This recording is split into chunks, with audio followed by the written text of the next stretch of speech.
Tasty, tasty.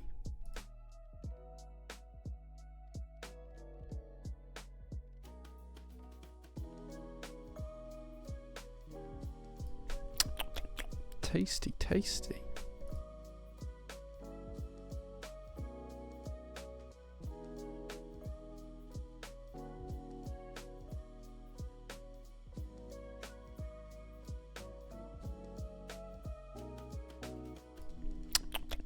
Tasty, tasty.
Incredible.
Good afternoon, good evening, good morning, guys.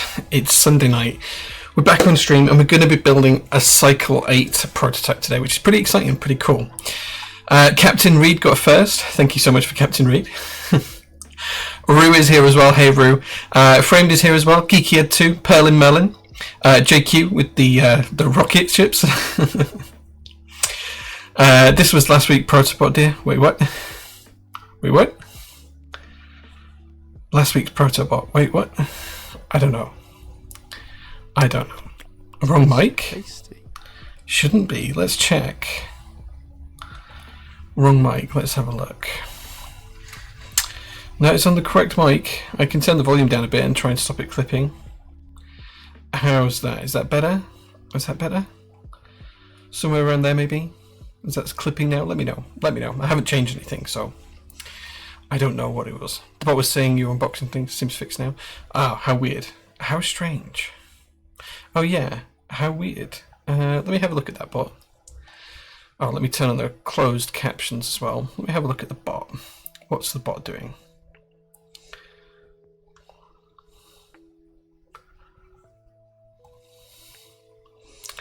No, the bot looks correct. I don't know. It's just having a glitch, I think.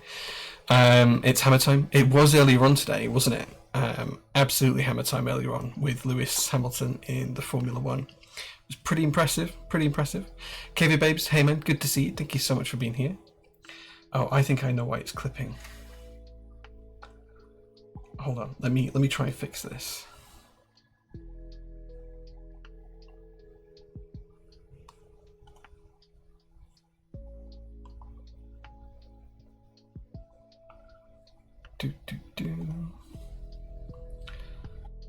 Okay, that should be better now for the mic. That should be absolutely better for the mic now.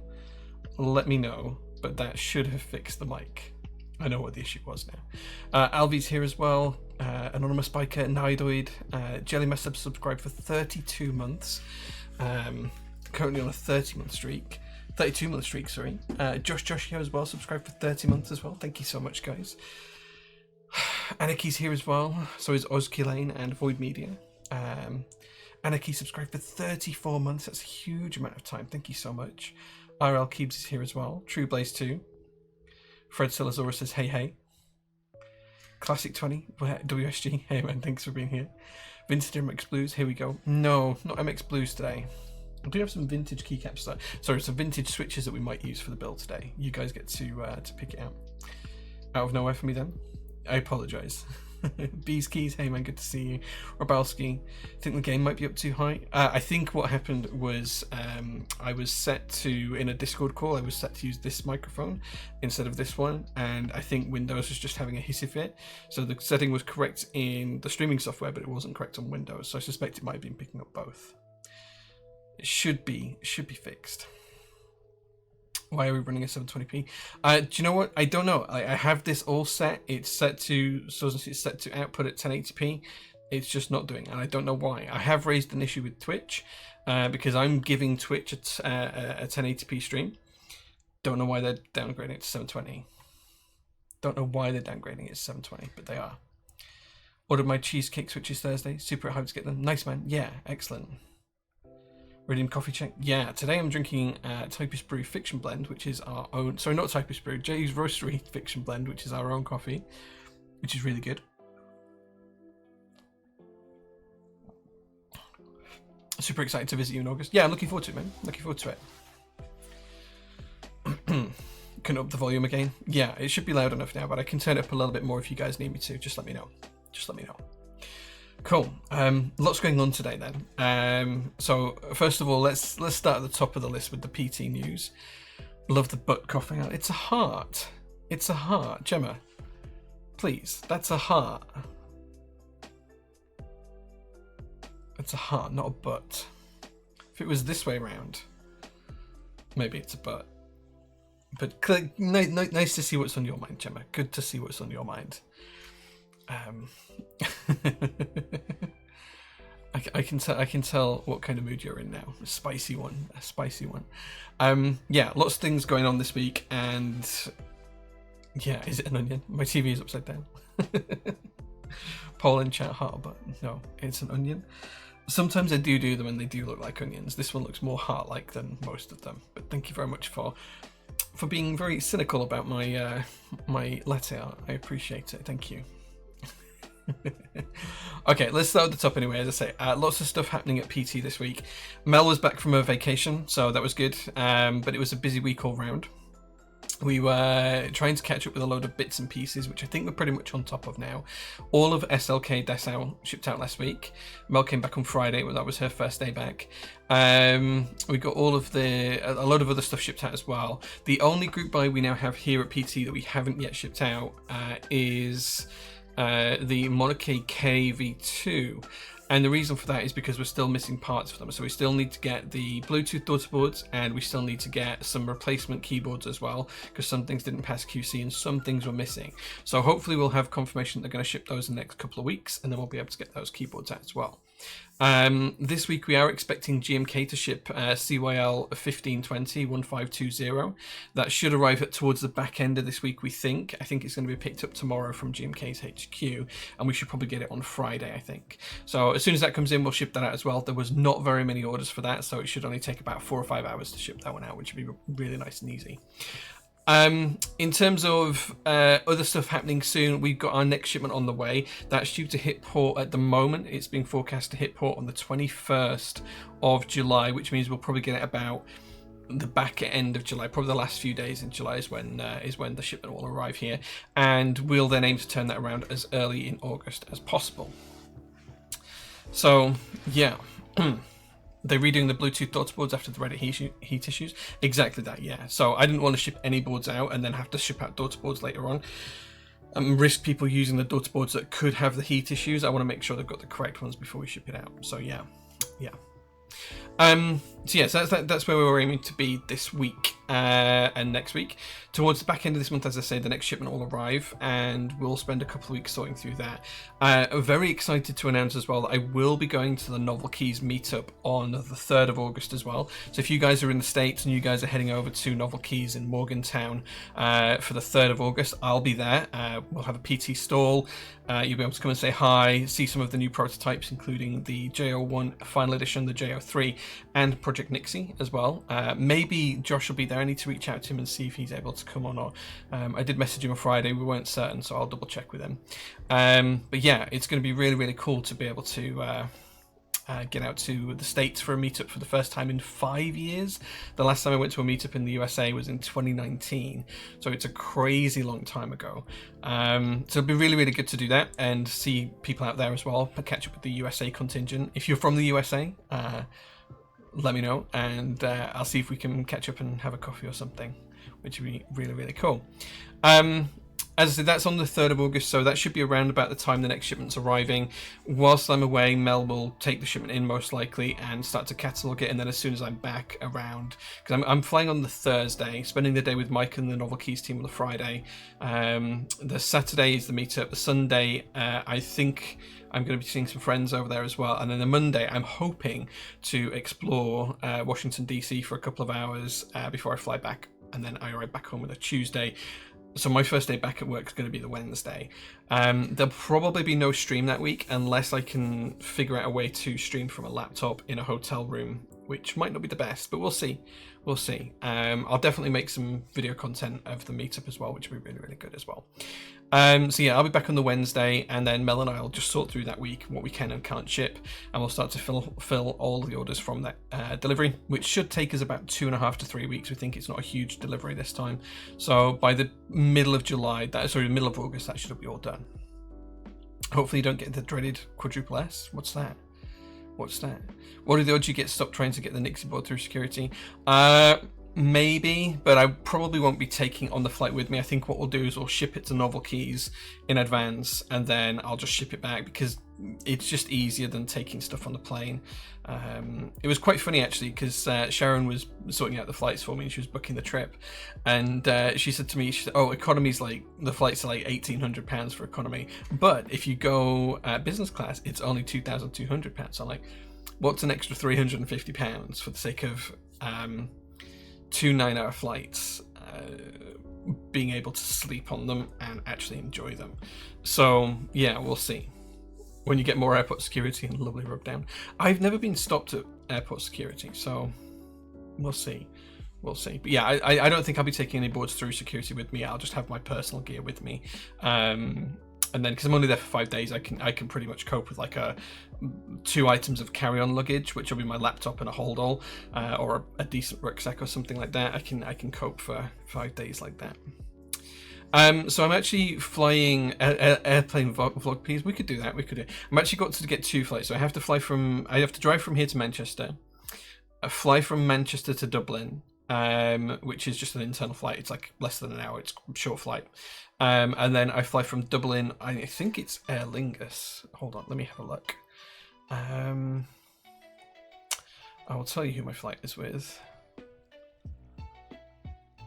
Yeah, Aer Lingus. So I leave. Oh no, Aer Lingus is Manchester to Dublin, and then.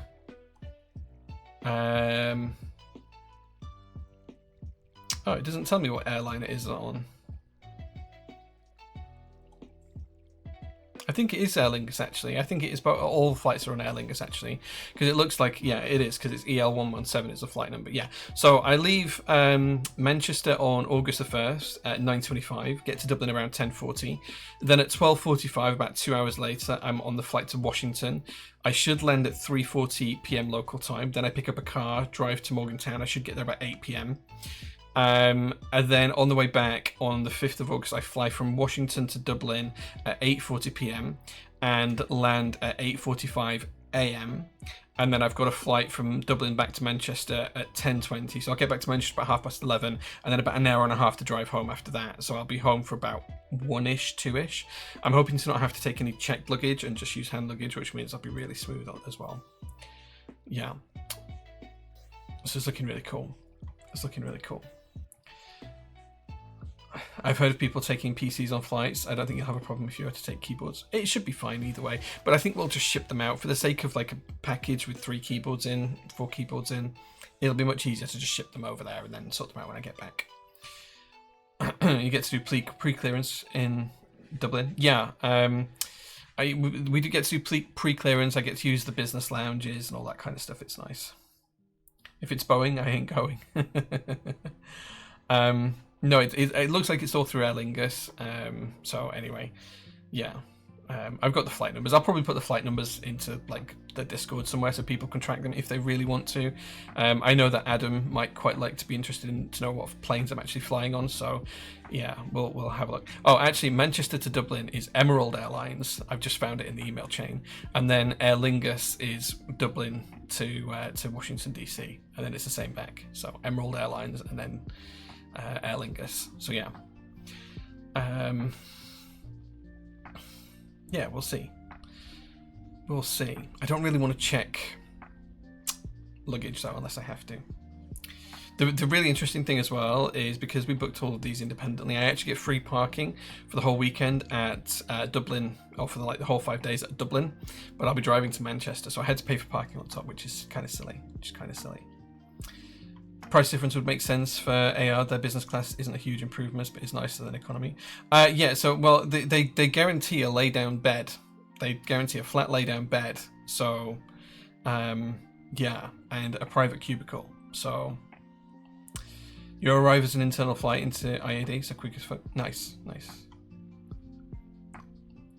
His business class seat is solid, their food not so much. Yeah, it should be fine. I've got to teach you the Amex ways to fly cheap. Yeah, I mean, I used to have a load of Amex points and things like that years ago when I flew a lot for work, but these days I maybe take like 4 flights a year, so it's probably not worth it. Emerald operate for Aer Lingus, yeah, they got me to Leeds. Their carry-on size is super small. Okay, good to know. I don't mind checking for that flight, actually. Oh, I suppose I could just check like one case. Oh, I don't know. I'll figure it out closer to the time. I've got like 3 weeks to worry about this. It's fine. You'll struggle with your laptop bag, overhead bag for 5 days in the air. I may have to check it for the flight to Dublin. Yeah, we'll see. I don't want to like check stuff for just the part of the flight though and stuff like that. We'll see. we'll see. My worry there is if I just check it for that one flight, that I've then got to absolutely panic to get it on the next flight if the flight's delayed or whatever. Bit of a difference when people in the US take flights like taxis. Yeah. I mean, I used to fly an awful lot, but these days I used to fly like 4 times a month at one point. Now I fly like 4 times a year, so it's just not worthwhile tracking a lot of the stuff anymore. But I'll figure it out. It's a worry for a couple of weeks' time when I'm actually packing for it. Is that? So yeah. So that's pretty much all of the PT news.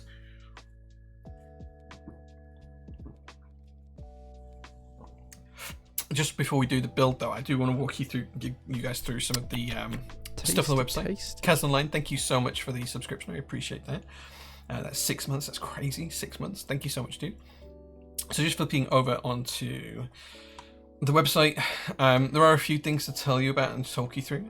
So if you are interested in the new Matrix boards, the Mr. Taxi keyboards, these are only available until tomorrow, until Tuesday, July the 9th. So these do close on July the 9th, but these came out so cool. I'm going to be personally buying the Hong Kong version of the board, which is here, and using that with which has got this cool text here, using this with GMK Huhai. That's my plan to build that one, and I'll also be building the London board as well at some point soon. I think I'm actually getting a one-off version of this that says Manchester from Albert, because they made one that said Manchester before they realised that taxis in the UK, Hackney carriages actually come from Hackney in London. So yeah. I do know of someone who wants to make a Fifth Element themed one. I don't know if he'll actually do it, but from the yellow one, the yellow New York City cabs, that could be quite good fun as well. In terms of other things, we've also got DMK Choco Donuts. This closes tomorrow, so if you're interested in this, I know a few people have bought on this today. It's a pretty cool, fun set, and could look really cool with plenty of different keyboards. That's all available right now, but it does close tomorrow. It can be quite expensive if you want the whole kit. KKB Henchman's live as well. The Theseus 75, quite possibly the daddy of all split 75 keyboards. Even if I do say so myself, this thing is absolutely phenomenal, and I'll have one to build on stream next week, which I'm really excited for. Magnetized to join the two halves of the case together, fully split keyboard, knobs and macro columns on both sides. This thing is phenomenal. Shout out to Blotsky for pointing it out. Yeah, he got the credit for that, and it was me that bloody pointed it out. Yeah, but anyway, it is what it is. It's fine. Multipass, yeah. Multipass on the other one would be pretty cool. So the Theseus is just a stunning keyboard, and it might be something that's right up your street. In terms of in stock, we have put a few things in stock quite recently, including the Lane themed keyboard, the Navi 60, which has come out absolutely fantastic in all these different colors with this subtle front edge curve. It's a real beautiful thing, and there's been some pretty cool builds I've seen of it. The cheesecake switches, after I talked about these the other week, you guys have gone nuts for these. These are absolutely phenomenal, and quite possibly, in my opinion, personally, one of the best tactile switches on the market right now. They are in stock. We've sold about 2/3 of what we actually bought, and we bought quite a lot. So if you're interested in them, please don't hesitate. Get stuck in there.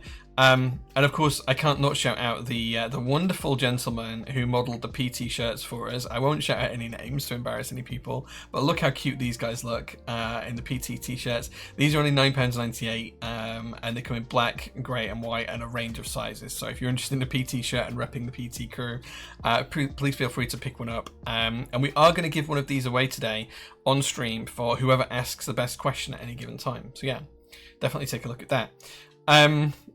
And then finally, just to shout out that Jay's Roastery, just for this weekend only, if you make an order for coffee, you'll actually get 2 bags, or double the size that you order. So if you order 250 grams, you'll get a 500 gram bag. If you order a 500 gram bag, you'll get a 1 kilo bag.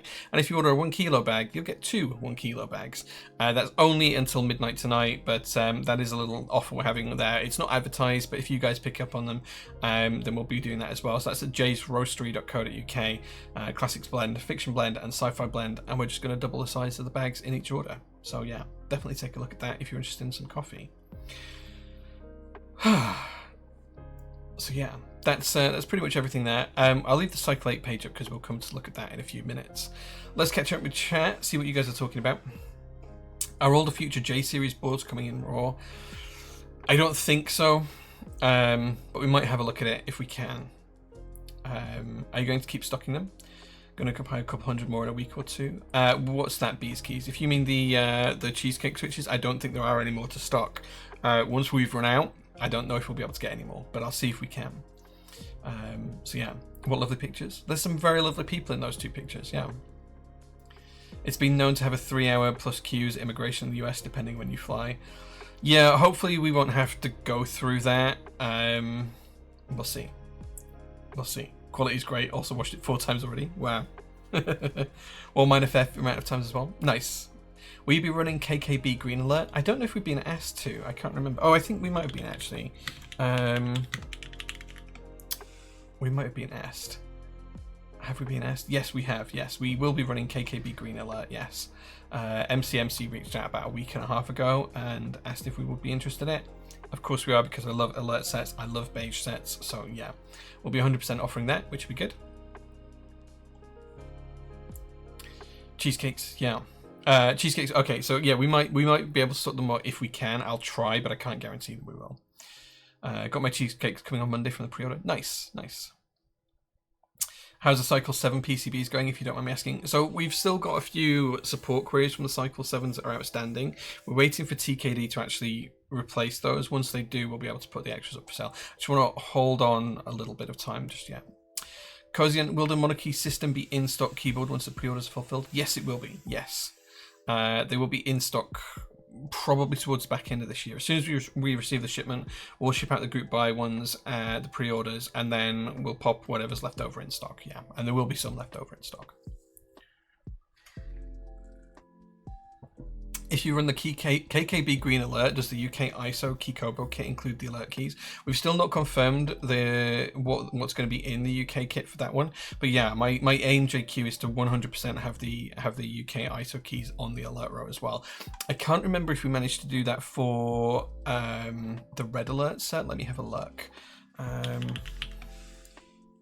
Let me see if we did that for the red alert set. I'm scrolling back. Okay, no, so for the red alert set, which will be in stock in a couple of weeks' time, we've only got the standard UK ISO kit. I'll show you. So this is what we have for the red alert set, which will be KKB red alert. So it's got the standard keys here, and then for the numero, it's only got these ones. It's not got the red ones. I will see what we can do about the green alert one. Thank you very much for putting it out. I'll see what I can do. No promises, no guarantees, but I'll add it to my list of things to look into. So yeah, I will do my best for you on that one.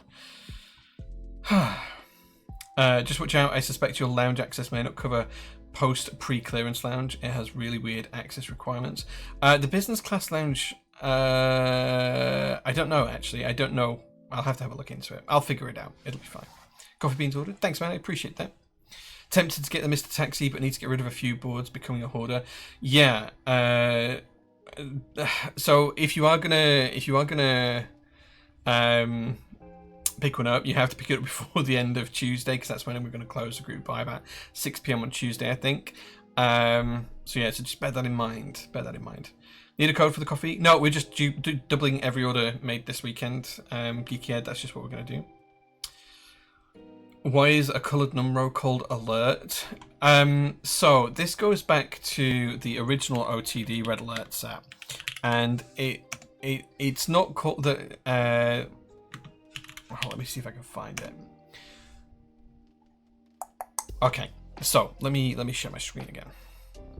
So this is the original OTD Red Alert key set, and it was called the Alert row because this row was red and the set was all called Red Alert. So it did have the normal row as well, which was the same as the alphas.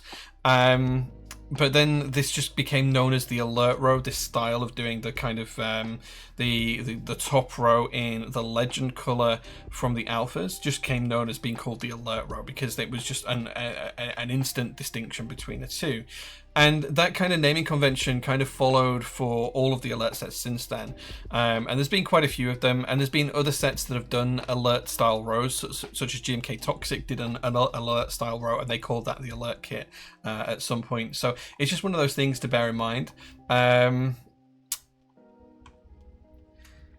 don't know if this image is going to work. probably not. Yeah, but you can see that it's got the red keys in there as well on this one as well. So this is just a really old sale thread, but that's where it comes from. Yeah, it's just a case of that's how it was known because of those OTD red alert sets doing it, and then all of the other kind of alert sets have kind of been taken from that kind of thing as well over the time. I guess I'll have to pass. Yeah, I'm afraid it's a really short group buy period. Why are Matrix group buy so short? Feels like they only run for a few days. Yeah, usually they run for 5 to 7 days, depending on the board. The reason for that is just so that they can have a fast turnaround time. Instead of waiting a month to collate orders, they can just wait a week and then get the orders into production. It's just the way that I like to do business. Reminds me of the red alert lines from Star Trek. Yeah, absolutely. Anything to do with Command & Conquer? Not as far as I know. No, as far as I know, it's nothing to do with Command & Conquer. I'm happy to be corrected on that, but I don't believe so. What's your thoughts on PBT pricing these days? Most vendors seem to be around £70, $70, but there also seems to be a race to the bottom. Do you think pricing needs to come down? So this is manufacturer dependent. It really depends on what manufacturer is doing it and how they're doing it and where they're doing it as well. So PBT itself isn't particularly expensive. The plastic isn't what you're really paying for. In any key set, whether it's ABS or PBT, generally the amount of cost that's the plastic is probably, you know, if it's £100 for the set, it's probably £5 worth of plastic. It's not the huge amount of plastic in terms of cost. Where the cost is coming in is the cost of production, the cost of molds, the cost of staff, the cost of marketing, advertising, packaging, all of those kinds of things. That's what you're ultimately paying for the product to be produced and all the kind of stuff that goes around it. The raw materials are next to no cost at all. The reason why a lot of sets are priced where they are is because you have a manufacturer that might charge, let's make up some numbers, but if the manufacturer is in China, say for example, and charges $50 for that kit to be produced, well, if that was produced in, say, America or the EU or somewhere where salaries are higher, cost of doing business is higher, that might actually cost closer to $100 to produce. So instantly you've got a location-based difference in pricing, and that would be based around a few things. So staff costs, you know, the cost of hiring someone at minimum wage in the EU or US is significantly multiple times more than hiring someone to do the same job in China. That's because the value of the dollar is different in different parts of the world. The value, that monetary value of, you know, any monetary amount is variable depending on where you're spending that. So you have more purchasing power per dollar in China than you do, say, for example, in America. So that's another part of the cost. And then you've got the some of the things that are actually flipped on the head that way around. So shipping from China is about $6 to $8 per kilo when you ship by sea, depending on a few different things.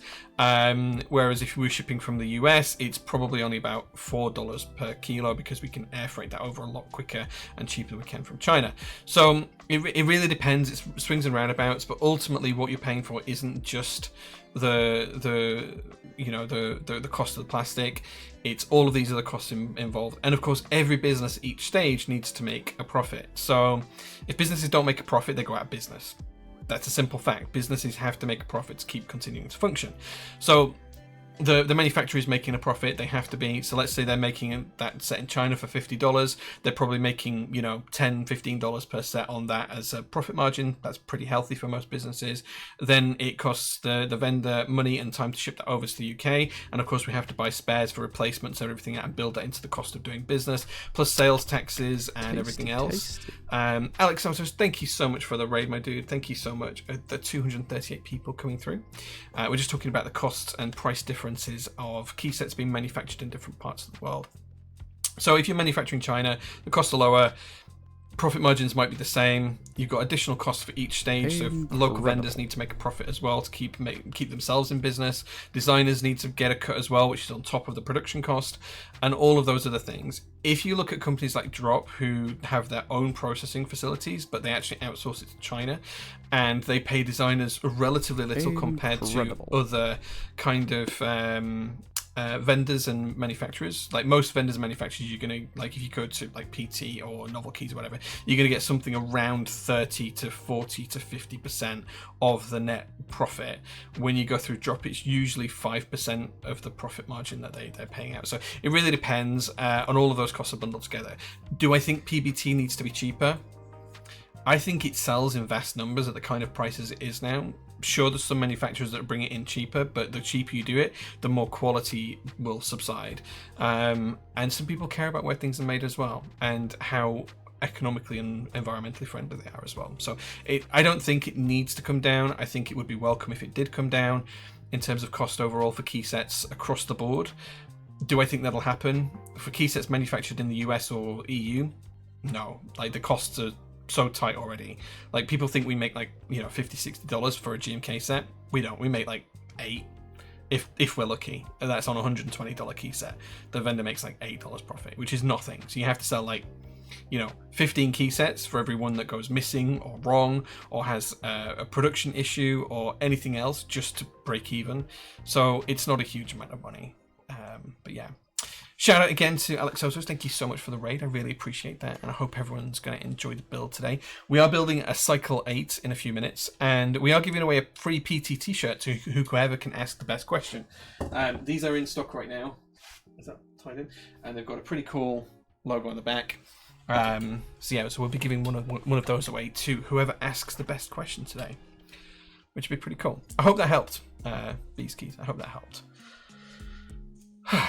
Are we going to get freshly roasted coffee or a slightly fresh roast with this week's promo? All of the coffee is we only ship if you buy coffee from my coffee shop, from my coffee store, we only ship beans that have been roasted within the past 7 to 10 days. If it's older than that, we throw it away. It is wasteful, but that's why the prices are a bit higher than what they would be on other sites. So yeah, that's it.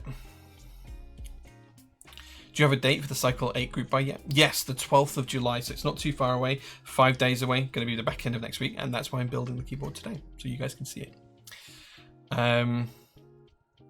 Yeah, so that's it. Zizora, thank you so much for the 8 months of subs. I thoroughly appreciate that, my dude. Thank you so much. Have I tried using SLK Dessau? It seems like quite a unique profile. Yeah, I have tried using it. We've got it on a test board here at the workshop. It's really interesting. It's very... I haven't used it enough to get used to it yet, but it is quite interesting and it feels quite comfortable. But I'm not quite as accurate as I am with Cherry Profile just yet. I need to use it a little bit more, I think, over the next couple of weeks. And you might find that that you see in some Instagram videos over the next couple of weeks as well. All shirts in every single colour ordered. Alvi, thank you so much, dude. Thank you, man. I appreciate that. Mr. Pokemon Kid, thank you so much for being here. Ackerman71 said, did Signature Plastics in the US close? I heard someone was interested in buying it. As far as I know, they've not closed yet. Signature Plastics was up for sale. I did have some very early conversations with them about what they wanted for the business. Ultimately, it wasn't in my wheelhouse. Like the value proposition of their business based in the US, in Washington State, they're just a couple of hours north of Seattle, wouldn't have been viable for me to kind of procure and look at, and the finances would have been very, very tight to do that as well. It would have been quite difficult from an investment perspective for me to manage that, and I would have to spend a lot more time in the US. So ultimately I kind of had a brief chat with Melissa and Bob. We kind of agreed it wasn't the right opportunity for me at the time. I don't know, because they haven't told me if anyone else was interested at the time.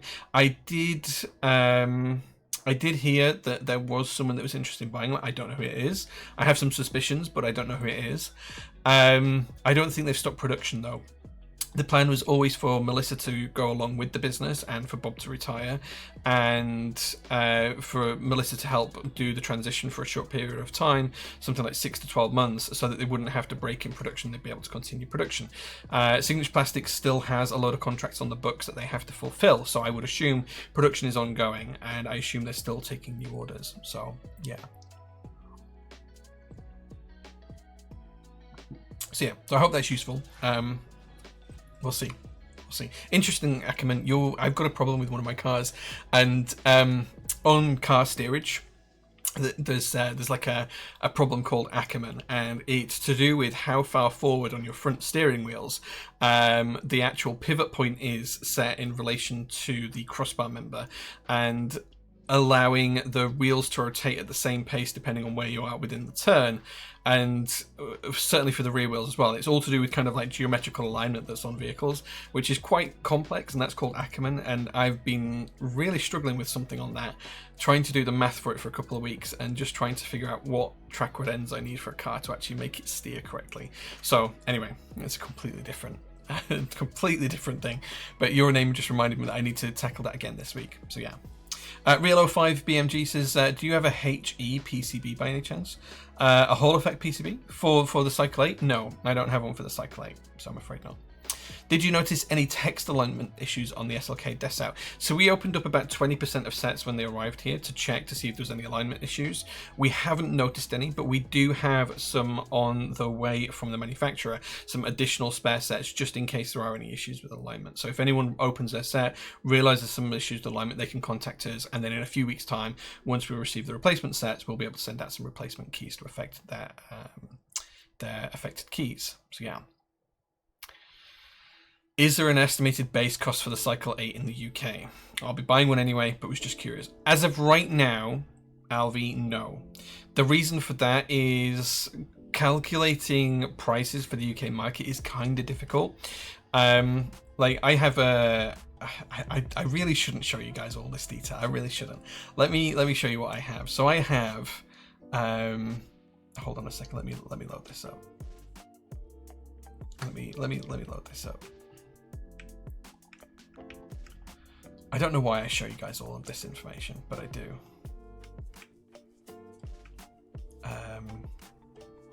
Okay, so let me show you what I have. This is how we calculate prices generally. So this is a spreadsheet that we use internally called Prototype Price Calculations. And what we have is we have a USD to GB rate. Now this is an average of the last 30 days. And we take this average from a currency checker tab, which is here. Now this runs on this code here, basically looks up the closing exchange rate from Google Finance every day for the last 30 days and gives us an average. We also do the same here for EU currencies as well, the euro, just to make sure we're being on track with it, and we keep an average of the two over here as well. So what we effectively do is every day we look at the results and we take an average over the last 30 days of exchange rates. So that means that when we're calculating a price to sell a product at, we can take so let's say it is the Cycle 8, we can take the USD price range. Let's just say it's going to be $150, right? $150. And what that does is it gives us a few numbers. It gives us a conversion to pounds.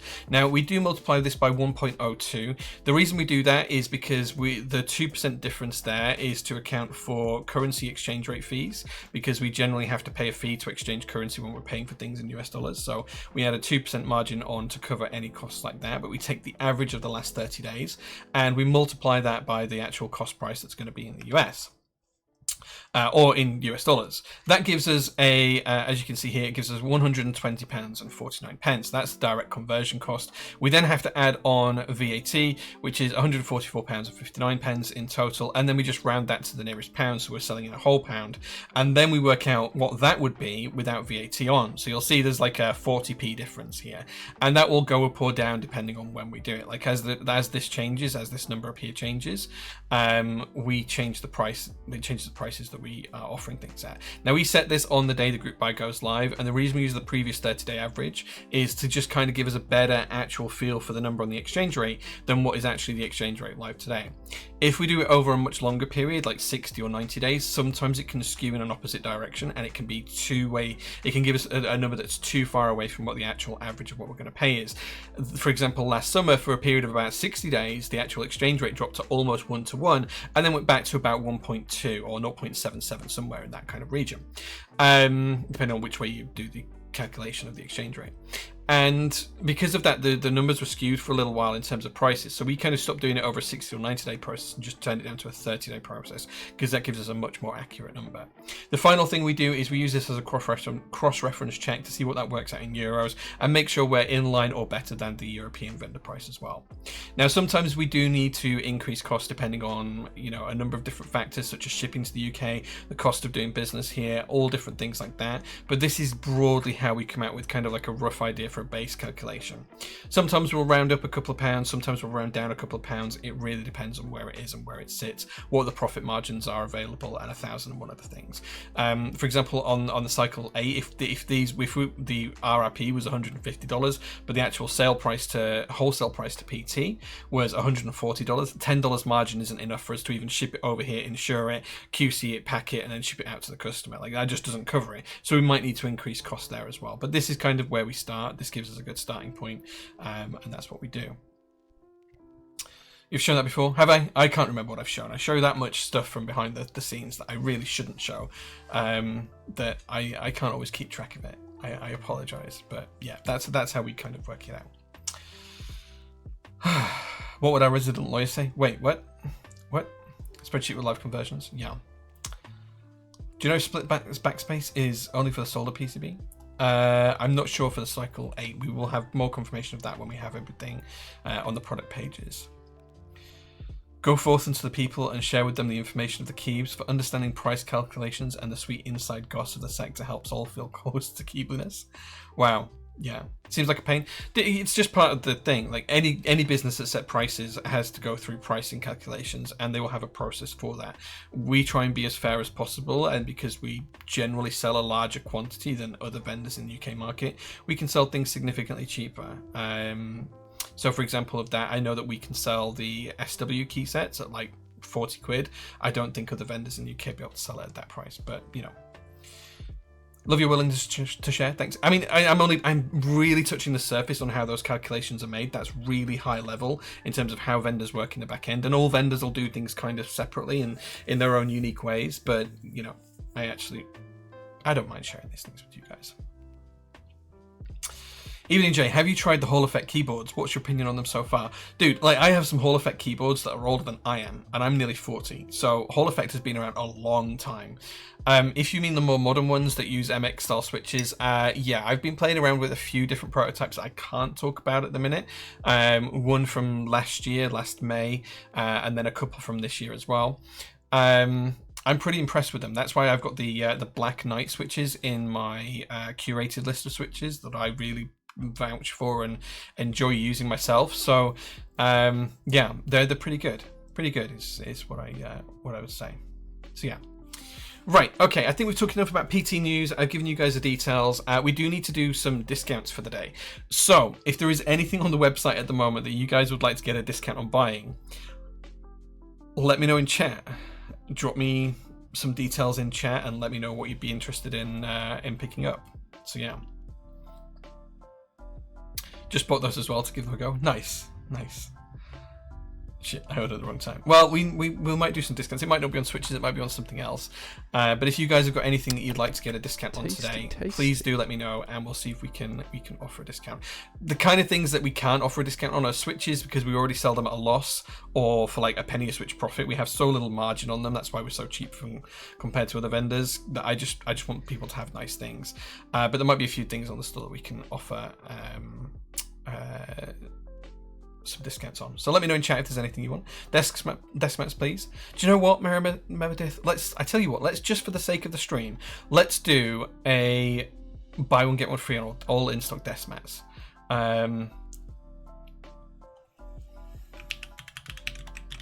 Let me set this up.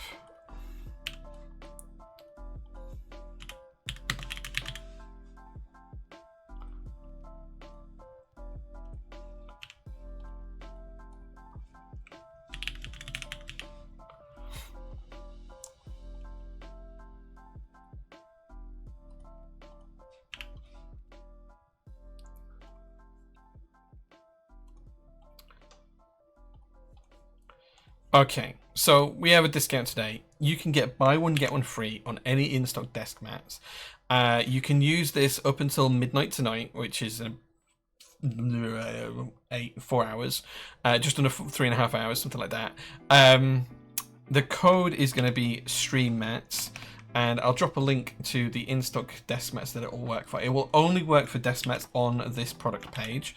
Any other desk mats that aren't on this page it won't work for, and it will only work for in-stock desk mats as well. So there you go. That is live right now. So just for this stream only, whilst we're live, you can get buy one get one free on any in-stock desk mat using the code STREAMMATS, capital S, capital M, STREAMMATS, and that's in-stock desk mats only. Buy one get one free till the end of the stream.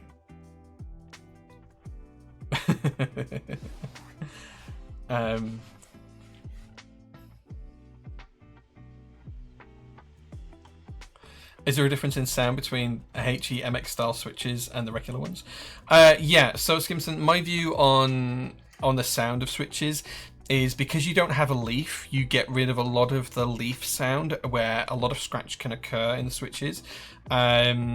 So because of that, they tend to feel a lot smoother because you've got no leaf to compress and to kind of create that contact. The contact is made through the use of the magnets inside, depending on the distance that the stem is depressed.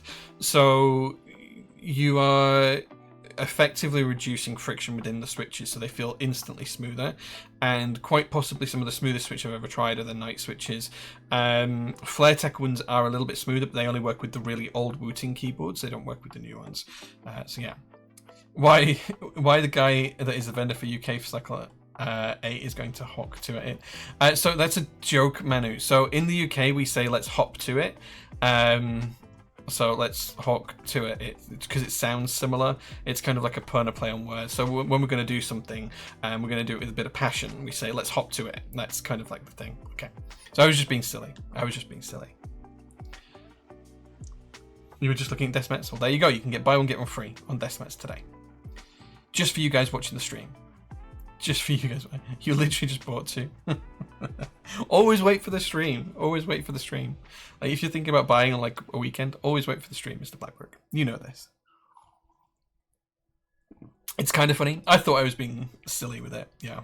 Don't hook to it on your Cycle 8. I won't do it on the actual Cycle 8. Incredible. Yeah, that is the thing, Manu. Yeah.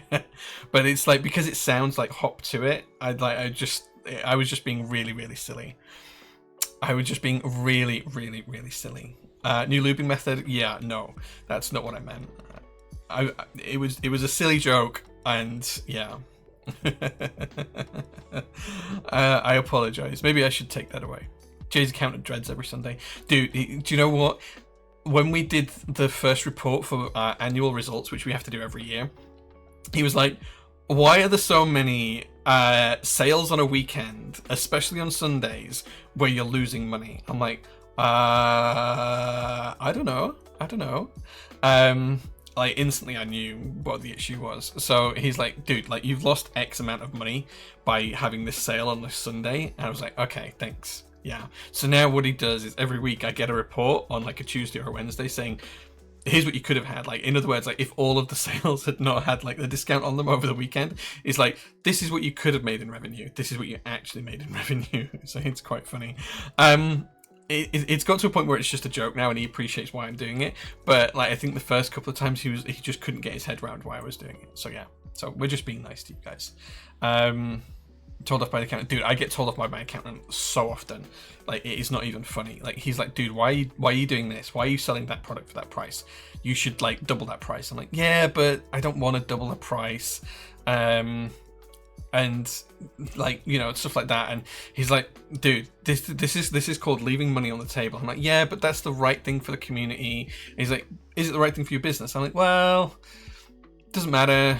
So we get into it sometimes, and it can be quite difficult to have those conversations. And he's like, dude, you've just given like 400 orders here, free shipping. Why? I was like, well, it was a nice thing to do. People, you know, I was trying to encourage people to shop on the store. He's like, yeah, but that cost you this amount of money. And I'm like, yeah. And he's like, now you need to take that amount of money off of that revenue.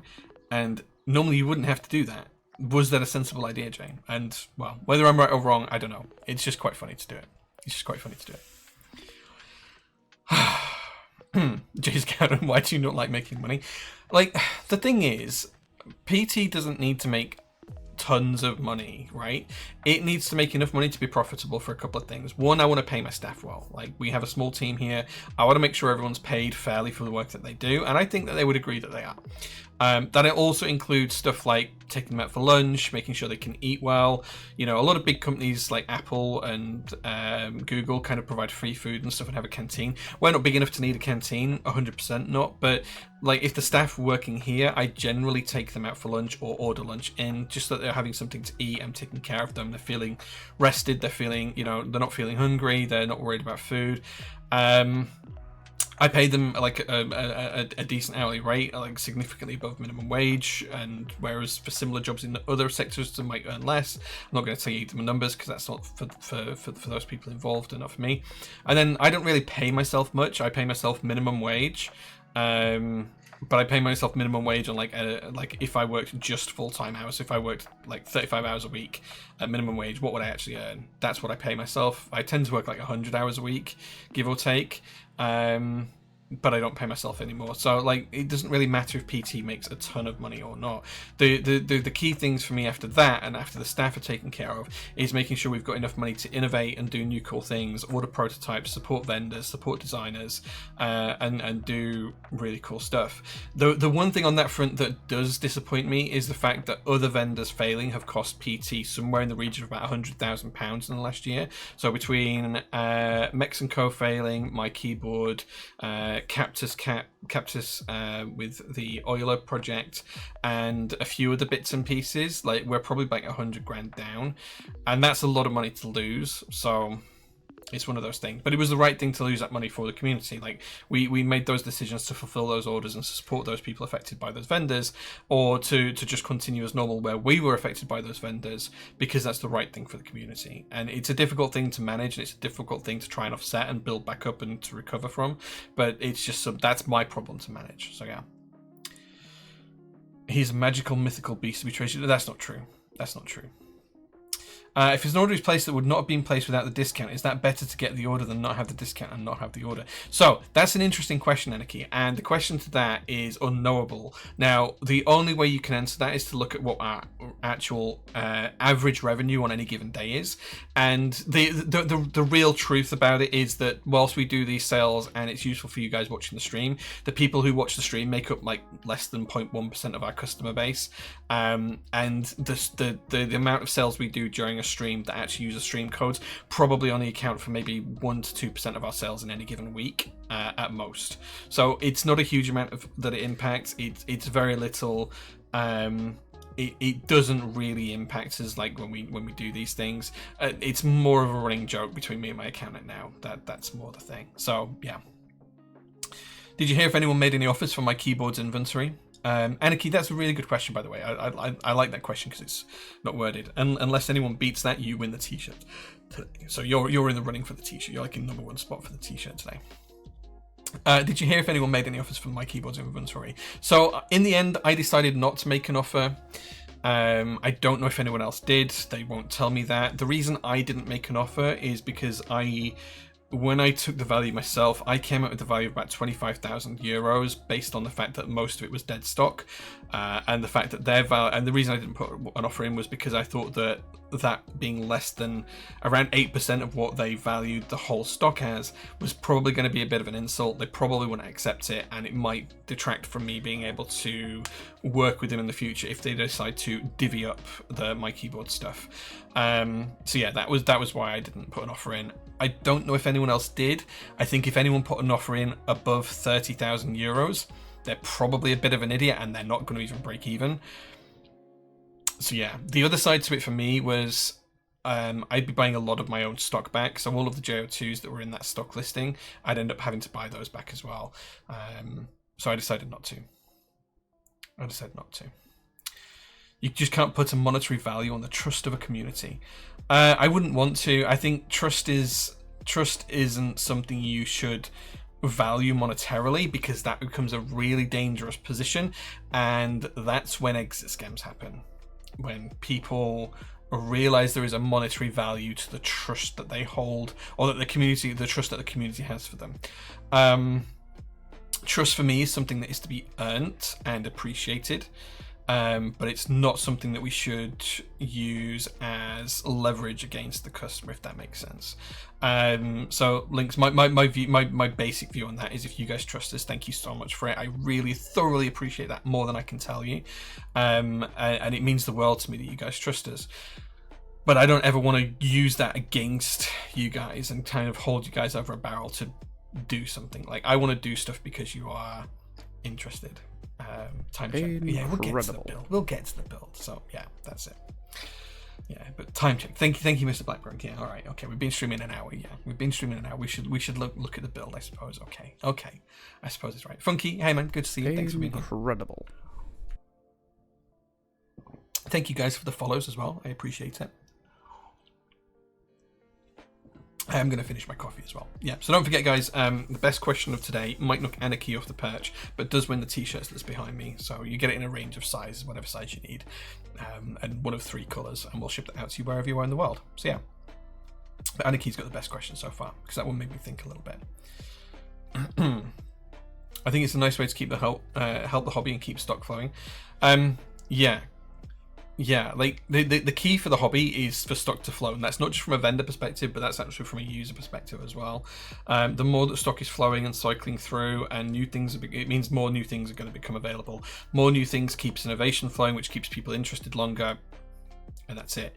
The moment the market dies from a vendor perspective, the slower things get, and the less innovation there'll be in the marketplace. Yeah. It's one of those things. Don't forget, guys, as well, as it says on the thing, if we hit 180 subs today, we're 167. If we hit 180 subs today, we will play marbles at the end of the stream for some free GMK sets as well. Coffee at 9 o'clock. How do you sleep? Like a baby. Like a baby. You realize, dude, like, I have my own coffee company. Like, drinking coffee at this time is not unusual. Incredible. Right, okay, let's crack on with the build then. So today we are building the Cycle 8 TKL, and I'm pretty excited about this one. I've been excited for a while. We do have some additional weights that we might take a look at using as well today. These are the stainless steel versions of the weights. Thank you so much for the follows, guys. I appreciate that. As you can see, this one says VTX engine on it in nice embossed text. The camera's not focusing very well, but it does. I think the other one just says the weight of them, so they're 300 grams. They add 300 grams to the weight of the keyboard. So yeah, so we'll take a look at those. We may or may not use them later on. You guys can vote for that in a bit. We have an accessories pack.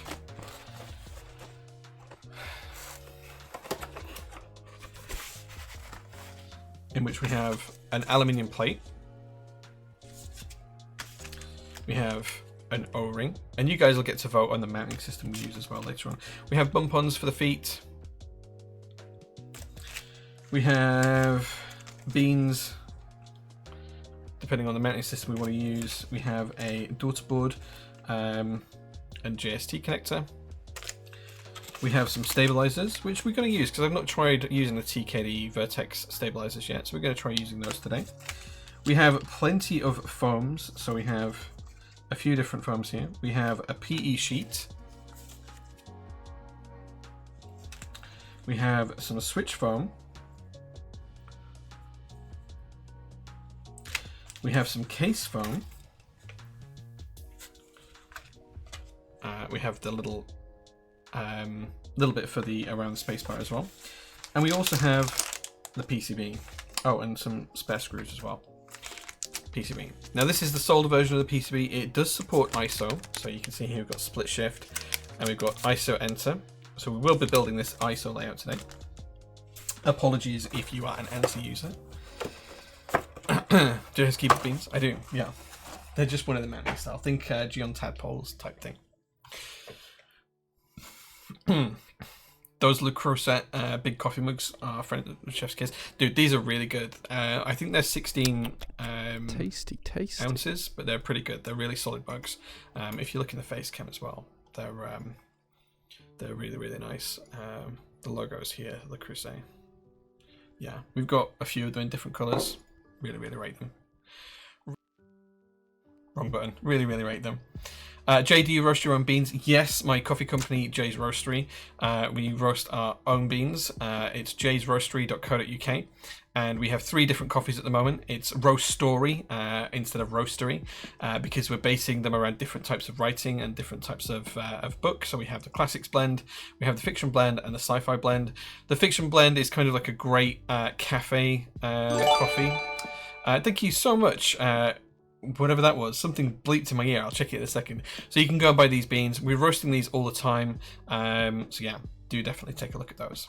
Thank you so much from 07 Bulbs to getting us 10 tier 1 gift subs. That just leaves us 2 away from giving away some GMK sets later on today. Thank you so much, Bulbs. I thoroughly appreciate that. That's very, very kind of you. Thank you so much, dude. Thank you. Wow. Dude, that's crazy. That's crazy. Dang, UK ISO users. Yeah, yeah. Sub now to losing marbles later. You might win, you never know. This is going to be one of the boards I shouldn't buy, but I definitely will, since the Cycle 7 is so flipping good and has no right to be that good for the price. This keyboard should not exist at this price point. It is ridiculous. This keyboard should absolutely not exist at this price point. It is so crazy that it does. Yeah. Do the weights go in instead of the batteries? If so, does the keyboard sound change if you have the batteries instead of the weights? It will sound slightly different, yeah, Rue, so it will have a different sound. Personally, I don't like to build boards that are wireless. I tend to prefer wired boards for all of my use cases, so we'll be building this one wired today. Is it still the minuscule JST cable? That was the only detractor from the Cycle 7 for me. The JST cable is the ribbon cable here. So there you go. That should be visible there. I heard GMK. I hear GMK. I sub.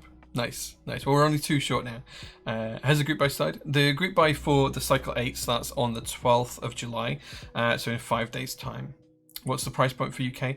I don't have numbers to show you for you just yet for the price points. Tasty. But we'll have some more details to share in the coming days. Once we go live with it, obviously we'll have prices to share then, but it won't be particularly far away from the Cycle 8 published prices plus UK VAT for those in the UK. So yeah, I saw Makaku after Cycle 7 around and sounded better than the Pink Fingerboard. Oh, thank you for the additional sub there, Bulbs. I thoroughly appreciate it. I think there was Vogon Grumble also subscribed with Prime, so thank you so much, guys. That does mean we hit 180 total subs, so we will give away a GMK set at the end of the stream. For every 5 additional subs we get, we'll do another GMK set. So if we hit like 185, we'll do 2 GMK sets. If we hit 190, we'll do 3 GMK sets. So for every 5 subs we get now, we'll do another GMK set that we give away at the end of the stream. This keyboard is even less than the Neo Ergo Cycle 7. Yeah, it's crazy how the price point is. Need the high res. I don't know why the stream's only 720p real 50. So the stream is set to output. I'm sharing to Twitch at 1080p. I don't know why they're downgrading it to 720p. I have raised a support ticket with them to see, but I think it's an account limitation, and I'm not sure why. I don't know why. Sounds like a challenge to me. Quick, someone donate 1 billion subs. Hoping the colour is ruby. This is not the ruby one. This is a silver board. We did unbox this last week on stream, and this is the silver board that I have that we're building today. Rough man, hope they solved that for you. Yeah, it's definitely on the Twitch side of things, because like literally when I look at the output from the software I'm using, it's literally outputting at 1080p. So I don't know why, but that's what they're doing. Everyone gets a GMK. I wish I could give everyone that's viewing right now a GMK set. Sadly, I can't. I can't afford to do that. So we will get beige as a keycap choice. Do you know what? I haven't actually got any keycaps ready. I thought I had, but I haven't. I don't know. I don't know. We'll have a look in a second. So here is the board itself. It is still sealed. And it's like plastic, as you can see there. This has got plastic on it. We'll take that off in a minute. I'll figure out some key sets in a bit. When it comes to key set time, I will go grab some key sets and you guys can pick. So this is the keyboard itself. It is still in the plastic saran wrap. It's got this lovely stepped detail here into the notification cluster. F12 layout. This is the wing key version, not the wing keyless. lovely stepped triple stage design here on the sides. Brushed and polished brass weight. The red badge really setting it off there on the base of this as well. So let's take this open and get it ready. Ribbon cables. Ribbon cables, yeah. My nemesis of ribbon cables on stream. The reason why ribbon cables are so hard on stream is because the stream lights here are so bright that I can't, the reflections are often really difficult for me to see. And if I put my head forward, it gets in the light and just makes it really dark for me to see as well. So, yeah, I apologize, but it's one of those limitations of the stream setup that I have. Here we go. It is unsealed. The bin. I'm going to get this in the bin. No. Oh well. We'll pretend that it swished. We'll pretend that went in. It didn't, but we'll pretend it did. There is a daughter board already fitted, so we don't need this one for this particular build. I'll pull that back with the case. There is one already in here with the cable, as you can see right there. Okay. Let's take the board apart and take out the internal weight, and we'll have a look at the actual layout. Tasty, tasty. Citron Caramel, thank you so much for the tier 1 sub. I thoroughly appreciate that. As you can see, it uses the standardized kitchen style hardware for mounting and unmounting the plate. Also has some lovely serialized numbers here on the inside as well. Machining is really, really good on this. So it comes pre-installed with a gasket on the side here for grip and to prevent rattle, and the same on the other side, and also kind of uses a gasket as a light pipe above the PCB for the notification area as well, which is really cool. The anodization in here is really, really neat and even. There is no splotchiness. I suspect if there are any hook marks, they're behind here, so you can't actually see any hook marks, which is really good. Tapping all looks really neat and tidy. There are no blemishes either on this unit, which for a prototype is really, really good. Looks really, really solid. As you can see, there's the side edge. It's got this lovely sharp area here, and what becomes the first of that 3-stage curve here as well. This is just chamfered onto an angle, which is actually really neatly done. Like, that is so neat and tidy. Tasty, tasty. Some complex machining in there as well. So when you've got, like, because you've got the flat edge here, this kind of point here, this is then beveled in, but then this edge here, this corner edge here, also has a chamfer to it, and then that's a chamfer that transitions into the chamfer for this coming off of there as well. So some really complex machining for that. That's probably a 3-pass machining to get that chamfer in place and that positioning in place, which is pretty impressive for a board of this price. The more passes and the more time you need on the CNC, usually the higher the price.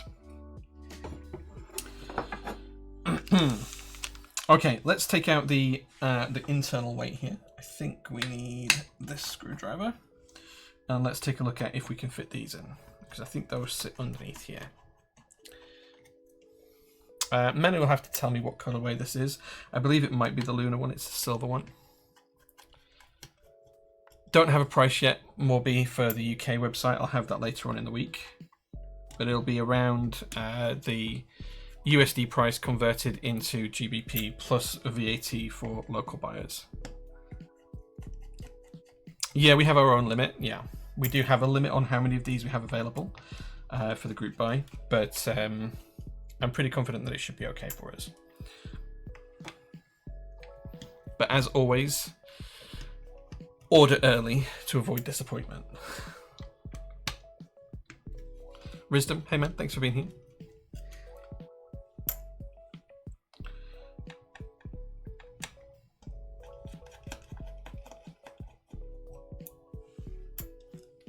I think the top case would have been better if they added HG sides to it. Would have pronounced the side profile even more, though I think that would shut the price right up. It would have added to the price, but I like how they've done this. Like, you've got to remember that this is a compromise between design and cost, right? All keyboards are in some respect, and this is hitting the price point with a really solid design as well. So you have to be happy about that. Okay, so we've unsealed this particular piece of the weight, which is a really chunky piece of brushed stainless steel with some pretty cool milling on it as well. So we're going to take this out. Looks really rather good. Brushed on the other side as well. Some fingerprints on there from installation, but that's cool. You can see the daughter board is already pre-installed. This version is a solder version, so it doesn't come with batteries, but it does come with pieces of foam in place of the batteries as well. So rather than having the batteries pre-installed in here, it has foams in here. You can see the two connectors here and here on the left and right. That's for the batteries when they're in here and you're using it in either tri-mode or Bluetooth mode, but we're not using that today. We're going to take out the foams and we're going to put in the 300 gram weights. We do have a little baggie of screws just for that. Incredible.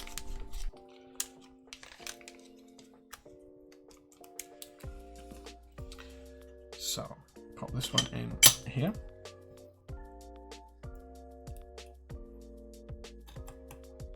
This is going to be a really hefty boy now. Did you get the additional brass weight? No, we've got these stainless steel weights. I don't have a brass ones.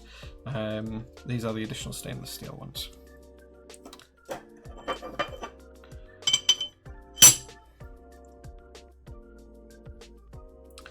As I say, what we will do as well is we will give this away at some point. Oh, actually, we have a slight machining error on this. So I'm not sure if you can see that on stream.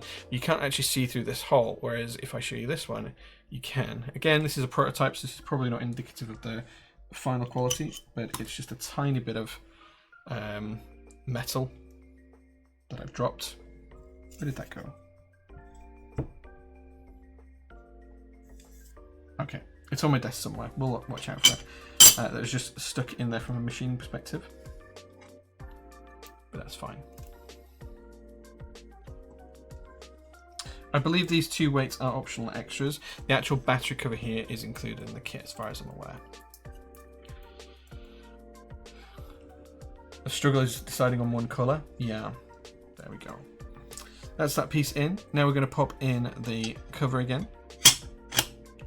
And we're going to screw that back down. Schwarf. Yeah, it was just like where the round bit had been milled. I think it had been pushed through by the mill and it had been hanging on the bottom like the inside of a Coke can when you pull the ring pull, and then at some point it's just been folded back up into the hole. Easy fix though, and no damage at all to the parts. 300.01 gram version. Yeah. Remember, this is a prototype though, guys. Broke but finding it difficult to not buy one. Yeah. Do I know roughly when KKB Green Alert might go live? I don't have any dates for you, actually, I'm afraid, no. Hungry Hannah, thank you so much for the tier 1 subscription. I appreciate that. We are now just one away from a second gym case that we'll give away at the end of the stream. Hanging Chad. Now, that's a term I've not heard for a long time. And it was particularly, although we don't really use it in the UK, it was particularly apt for last week when it was the day to vote here in the UK for the general election for our political party system.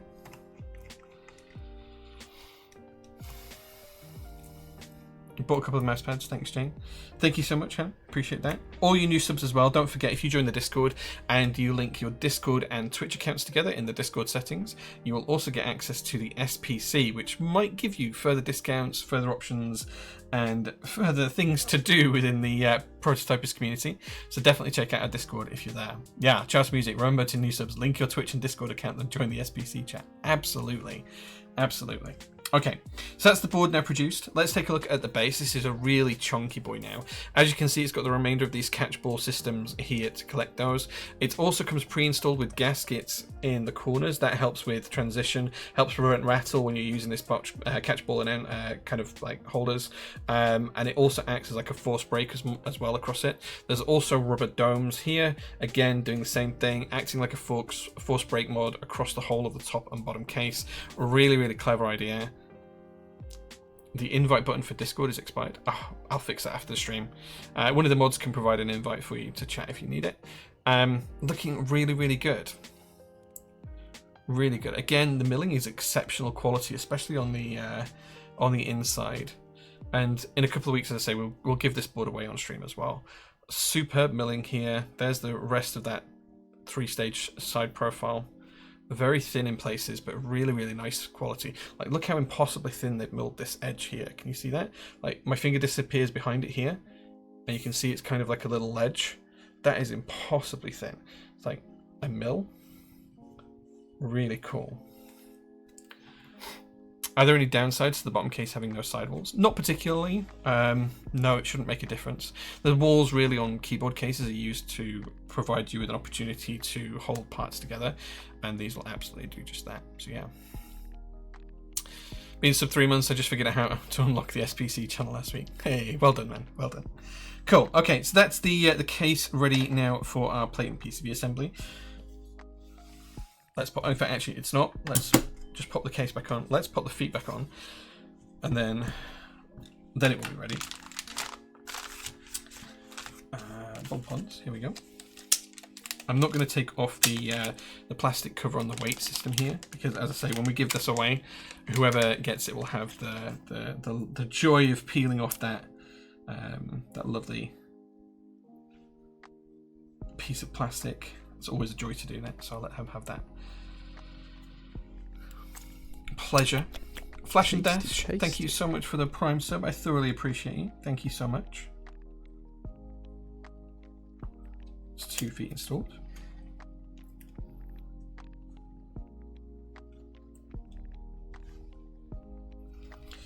That's 3, and we'll do the last one now.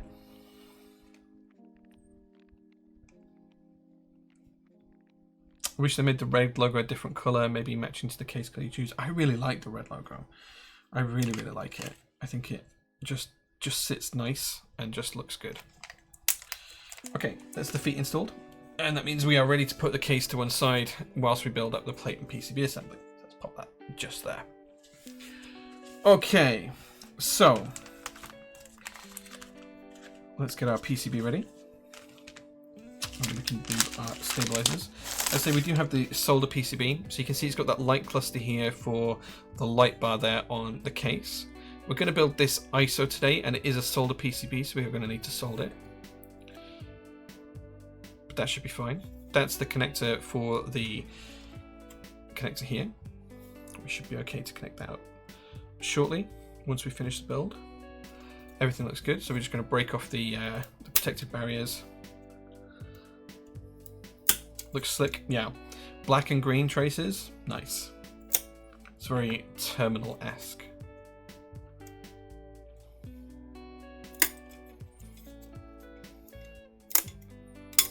You decided on a keycap set for your Mr. Taxi Tiffany, by the way. Nice, what did you go for? No flex cuts, hurrah. Yeah, I'm not personally a fan of flex cuts either, so I'm kind of glad about that. Okay, right, I'm going to get the stabilizers ready for this. Now, as I say, we are going to build this in UK ISO layout, or at least ISO layout. So we are going to need a little bit less in terms of stabilizer numbers than if we were building this ANSI.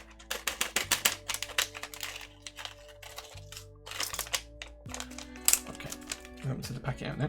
So we need a stabilizer for backspace. So we need 2 housings and 2 inserts. And we need a 2U wire. We'll need all the screws anyway. We need 1 for ISO enter. So let's get that ready. Okay. Let's go for a 7U bottom row. And we'll split right shift. I tend to prefer full right shift like this, but let's split right shift, and we're going to split left shift as well. So that's all we need from a stabilizer perspective. We just need 3 stabilizers. UK ISO does use less stabilizers than ANSI. GMK Nightlight, nice. That's a really good choice of ski set. Congratulations, dude.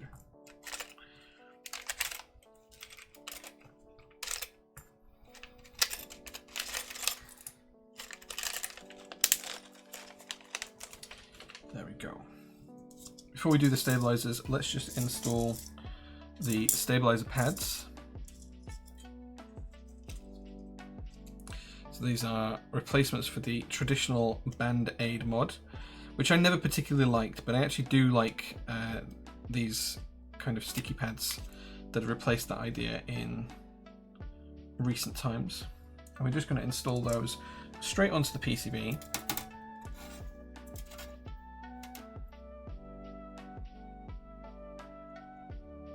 We're just going to lay them flat right where the stabilizer is going to sit, just like so. A fresh, hey man, thanks for being here, dude.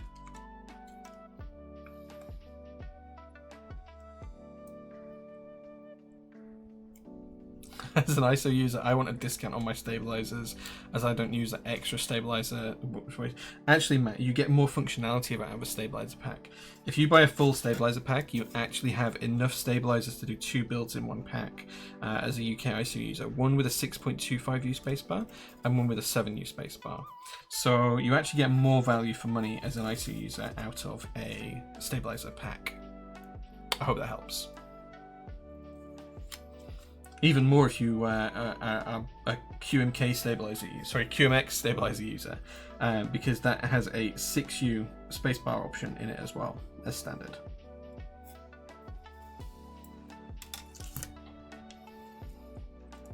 ISO users need all the help they can get. Absolutely. If you split backspace, even better. Yeah, lots of people do.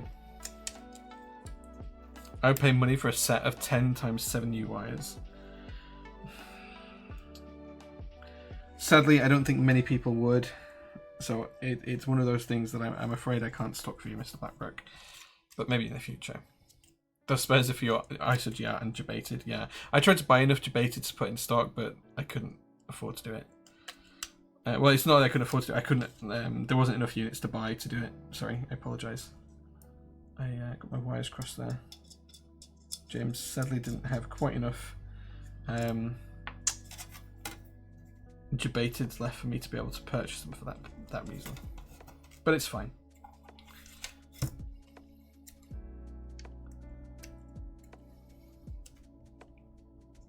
I don't have a debated, no. I wanted to buy like 10 or 15 to put in stock, but unfortunately James, who designed the debated, didn't have he might be watching actually.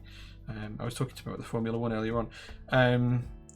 He might have, well, he didn't have enough in stock for me, but he did talk about potentially doing an R2, which I might not have been supposed to leak, but I have done. Oh well.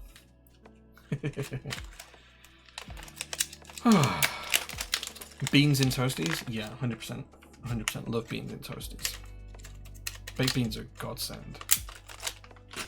Right, okay, so we now have our stabilizer mods on the PCB. The next job is to lubricate and install our actual stabilizers. So I'm just gonna build the housings up ready here to install the stabilizers straight into once I've lubed the wires, and then we'll lube the housings once the stabilizers are built.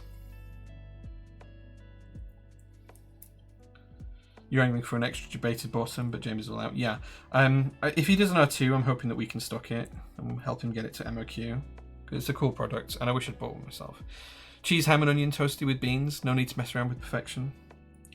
Yeah, like, I don't dislike onions, but sometimes I have to be in the mood for them. I prefer grilled onions as well. So you'd have to like grill the onions first and then put them in for me. Which isn't too bad of a thing, I suppose. Right, okay, let's get some lubricant ready. I do just need to clean my brush off here because it's filthy, so I'm just going to use this. A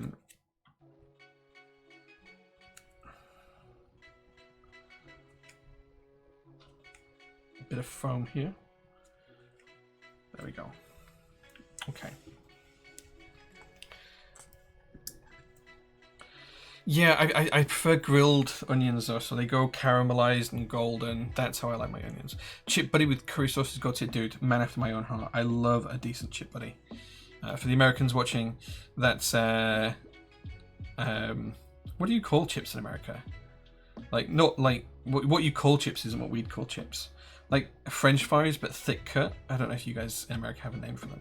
We call those chips over here. What you call chips, we call crisps.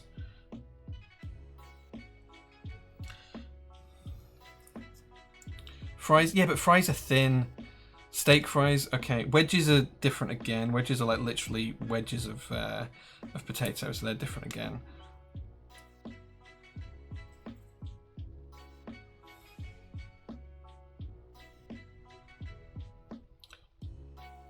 If you call them steak cut fries, that might make sense, I guess.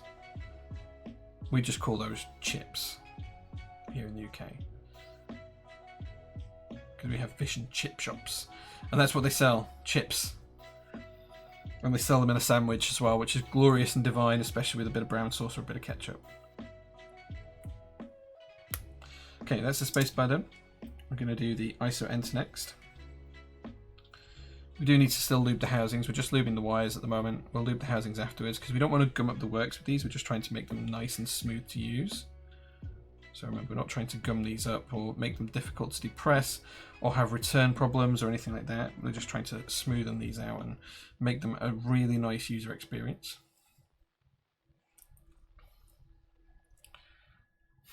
Can you get home curry sauce in the UK, or do I have to go somewhere to buy a curry chip buddy?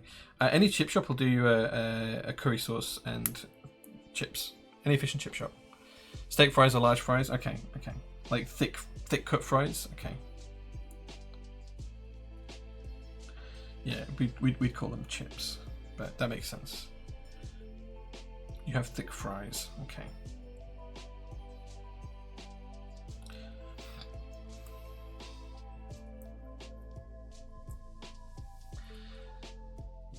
If I'm having raw onions in a salad, that's fine too, or on a burger or something like that. But I do prefer grilled onions. Like, I really like them grilled.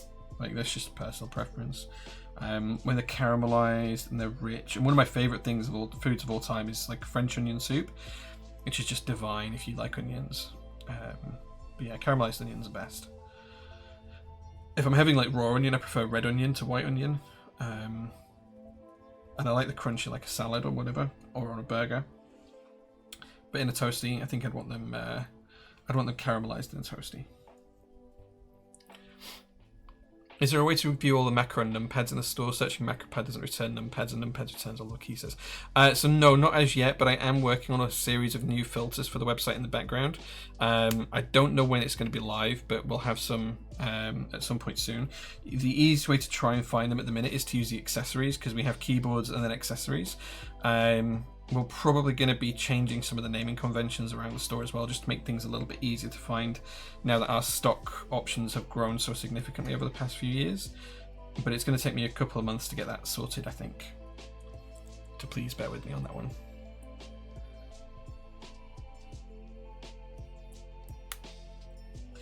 Okay, that's all of our stabilizers lubed up from a wire perspective. Now what I'm going to do is I'm going to clean the vast majority of lube off my brush. And then what we're going to do is we're just going to paint the side of the slider rails. So just in here, we're just going to paint the side of the sliders. Just a very, very thin layer, just to make sure we're not gumming anything up, but it slides nice and friction free. And we're going to do that on both sides and on both sides of the stabilizer. And then once we've done that, what we're going to do is just on the rear of the stabilizer, where you can see the wire poking through, just in this bit here, you see that silver dot right in the middle, we're just going to put a small piece of lube just in there. And we're going to do that on both sides as well. And that's going to just lubricate the wire over time. It's just going to run down the wire effectively and keep that all nicely lubricated. I'm going to repeat that on the other two stabilizers for ISO enter and backspace.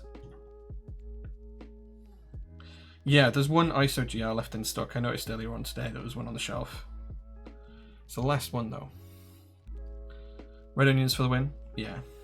If you're having them raw, red onions the way forward.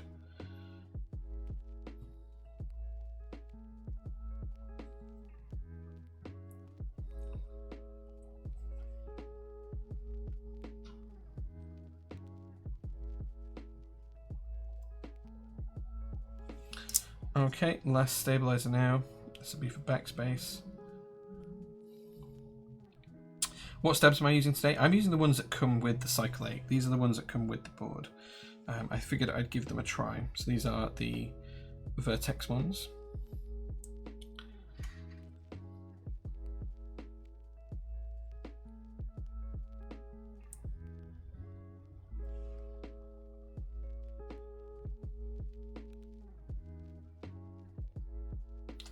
Okay, there we go. That is all of our stabilizers lubricated and good to go.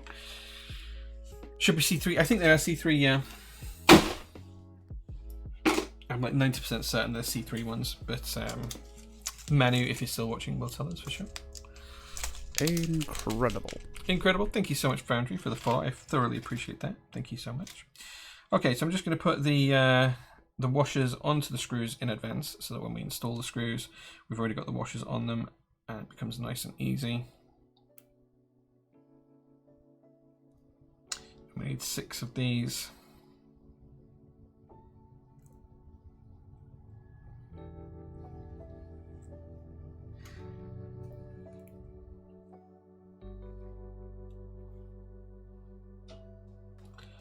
these screws, I think, have Phillips heads, but let's double check.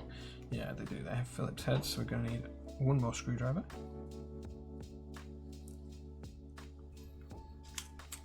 Pop these away.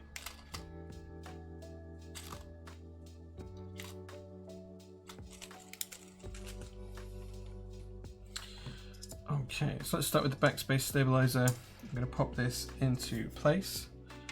This goes with the wire facing the front edge of the keyboard, so south facing. That's going to line up into the PCB just like so. And then we're going to take 2 screws. We're just going to gently screw that into place. Remember guys, when you're screwing in your stabilizers, you're not trying to crush the PCB or the circuit board. You just want to go until these are finger tight and then a 1/4 turn roll, and that will hold them nice and steady and secure.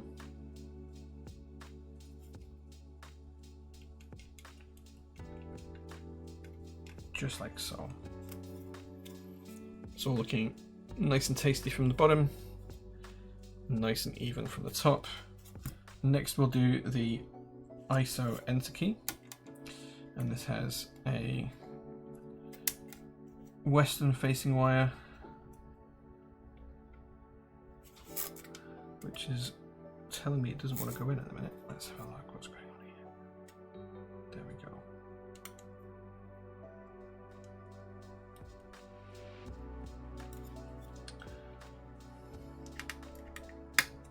There we go. Crush those stabs into submission. How gorgeous does the PCB look? Yeah, it looks great, doesn't it? I know a lot of people in the hobby like hot swap, but a good solder PCB, just aesthetically, is so pleasing.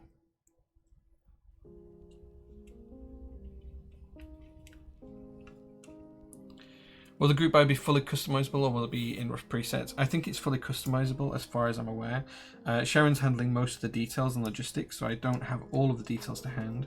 But rest assured, Mr. Alvey, that all of the details will be on the product page, and you should be able to make all of the choices yourself. I think it might be certain weights set with certain boards, but I can't remember off the top of my head. But Sharon's going to be making sure we're fully on top of that in the next couple of days. You miss the zen of a soldering build. I love soldering. It's just so much. It is really relaxing and really calming. So yeah, I really like it. So this PCB is actually black with the green traces on, which is just very pretty. I'm getting a bit warm, so I'm just going to take off my jacket.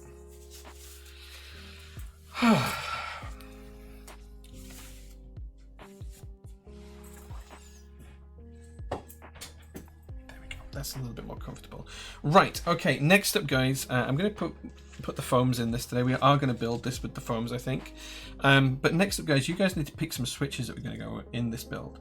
So I'm hoping that the mod team is ready and waiting to put up a poll for this, because we do need you guys to select how we're going to have it. But actually, should we put the PE sheet in this as well? I feel like we should. Let's put the PE sheet in as well.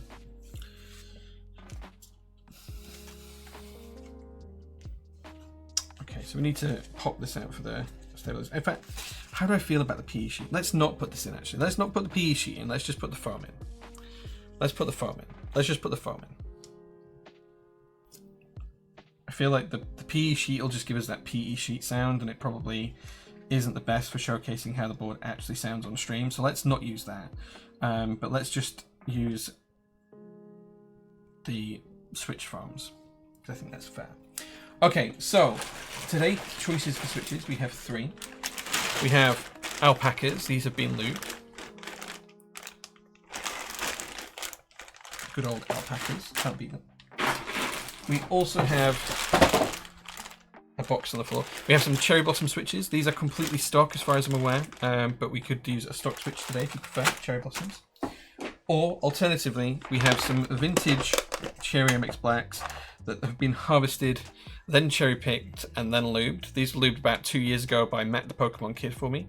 So these are vintage MX blacks that I've cherry picked. So those are the three different choices. Switch is the best. Nice. You guys have a quick look through those. I'll catch up with chat while you guys are doing that. All foams. I think the problem is with doing like foam, all of the foams Perlin, it just gives the same sound that all foam boards have, and it's probably not going to be really true to the characteristics of the board. So I prefer not to do all the foams. Manu says, are you using foams? I think we'll just use the one foam in between the switch and the plate. Yeah, we'll just use that one foam. What's the point of using all foams? So the foams change the sound of the keyboard, and depending on which foams you put in will have different sound effects. So a PE sheet generally, which goes at the right against the PC, generally creates like a marbly sound to a build. The foam between the switch and the plate generally helps to reduce any ping and reduce stabilizer noise and kind of keep things sounding even. And then you have case foam, which goes underneath the PCB inside the case, so it's sit down there. And that again just helps reduce any case noise. It helps reduce any case ping, and it leads to a more even sound overall. And the other thing that PE foam does as well is it kind of mutes the modifier keys. So instead of having that really clacky space bar or shift key that a lot of people like, it kind of reduces it down to sound like alpha keys as well in some circumstances. So they all have different uses and different functionalities, but I think we'll just use the plate foam today, and we'll see how that goes. Okay, it looks like a lot of people are giving me free choice on this one, and the other load of you are going for alpacas. This is entirely up to you guys. Whatever you want to vote for, whatever you think you should vote for, you vote for, guys. Remember, we will be giving this board away at some point, so just bear that in mind. That's the plate sat on top, and as you can see, the foam just sits nicely between the two.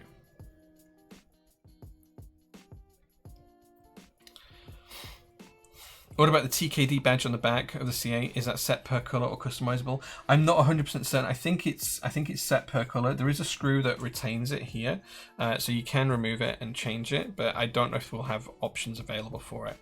Yeah, I don't know 100%. We're using an aluminium plate because that's the only plate I have. Is there a decent amount of space in the case to mil-max? What we'll do is once we've built the board, we'll have a look. But if you have mil-max sockets never sit lower on the bottom of the PCB than where the switch pins do usually. So as long as you use the small ones, you should be fine. You could just buy the hot swap case. If the case supports hot swap, it's going to support mil-max is generally the rule of thumb. So yeah. Superhands, hey man, thank you very much for being back. Is there a case to store it in? Yeah, it comes with a hard carry case. We did show that earlier on the stream. I have switches balancing at the minute, but it comes with this hard carry case. Vint Blacks on Alu are pretty good. Yeah, well, let's see what you guys vote for switches. Currently, most of you are wanting to give me free reign on the switches, which is not always a good idea, but yeah, I'm not going to turn it down. If I get the choice, I will be voting for Vintage Blacks anyway.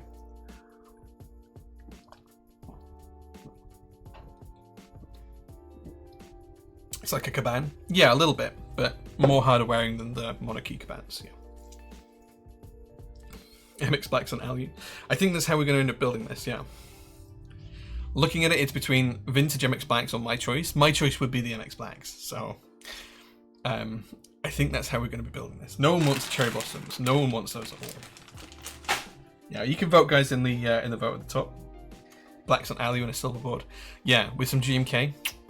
Chef's kiss, right? I'm not no one. Oh, you're like the one vote? Oh, there's 4 people voted, actually. Sorry, 4 people have voted. I apologise. 3 of those votes are yours? Right, okay, well, sorry, but we're not going to use the cherry blossoms today. Like, 1% ain't enough, Morby. Ain't enough. Okay, only a few seconds left, guys. Get your votes in. But it looks like we're going to be going with MX Blacks anyway. Because most people are voting either for my choice or for MX Blacks anyway, so I think that's where it's going to be. Just needs that red anno plate for the extra classic look. Yeah, it would be nice with a red plate, but we've got a black one here, it looks good. Last minute vote Cherry Blossom. Hey, if someone can skew it last minute to go for the Cherry Blossoms, I'd be very surprised. There we go. Jay's choice wins. So we are going to go for the MX Blacks today. These are vintage MX Blacks. So this is what we're going to put in the board today. So our stabilizers are already in. We're going to put the switches in, and then we're going to solder. Just going to start in the middle of the board here. Just put a couple of switches in place, making sure that they're pressed firmly into the PCB and the plate, making sure we've got no bent pins. And then we'll just start to radiate outwards from this spot until the board is fully populated. Fixed. Wait, what? What have you fixed, Mr. Gimp? Mr. Gimp, I saw you guys were in the Vault of Glass earlier on. I was really tempted to join you, but I had like 30 minutes before I started streaming, so I thought I'd best not. Plus, you probably don't have that space for me anyway, but yeah. Cherry Blossoms won the election. I demand a recount. Barium, I'm really sorry. Are these vintage blacks good? New old stock condition? So, okay, so this is a common misconception, A4355, whatever. If you're going for vintage MX Blacks, you don't want new old stock. The beauty of going for vintage MX Blacks is the fact that they have been used and they have been worn smooth. That's what you want from the switches. So you want old used switches. If you're harvesting old Cherry Blacks from keyboard, you want something that's been absolutely pounded to within an inch of its life. Those are the best old Cherry switches. These ones aren't the best ones, but they have been cherry picked from a big batch. So I had about 2,000 of these, and this was batch number 2, as in the second batch. So what I did is I went through all 1,000 switches, and I picked out the 150 that were top batch, which are really superb, and I'm saving those for a particularly special build.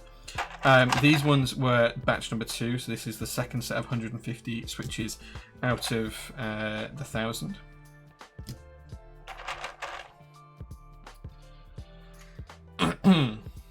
Always a spot for me. Thanks, Jelly. I appreciate it. I still need to do the dual mission and a few others as well, dude. I still need to do that. Oh, I dropped almost 7k into Blacks over choice, and that was your choice anyway. Nice. Well, we got it there, Clownfish. We got it there. That's always a good way to be. Mrs. Joke.text. You want something pounded to within an inch of its life. Yeah. Something like that. Don't say that to your wives, guys. If I were to buy some MX Browns to lube, film, and spray and swap, does it matter which type I get? Yeah, get the ones that are in stock at PT. Yeah, we have some nice ones in stock. Send me the others and I can diamond polish them to within an inch of their life. Is that an offer to do it for free, Matt? Thanks, I appreciate it. I'll take you up on your free offer.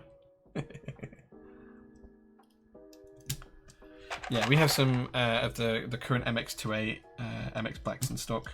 They are under my curated switch list, and we also have MX Blacks in there, browns, oranges. We have some other non-cherry switches as well. So do take a look if you're interested. They're basically switches that I would personally choose to use in builds today. So take that as you will. Could you not use a robot with actuators to pre-buy new switches? You can, yeah, people do that. Pokemon Kid actually has a break-in machine that does exactly that. Osculate, yeah. In fact, even at the Cherry Factory, they have tools that do that, not for that purpose, but to test switches to like literally their limit breaking point. So they do 59 million actuations of thousands of switches prior to shipping them to make sure that they actually stand up to the Cherry guarantee of 50 million actuations. And they have basically what we use as breaking machines to do that. So they have like 1,000 switches at one time and panels that press them slightly off-centered and off-barreled and off-kilter and do millions of presses a day. So, yeah.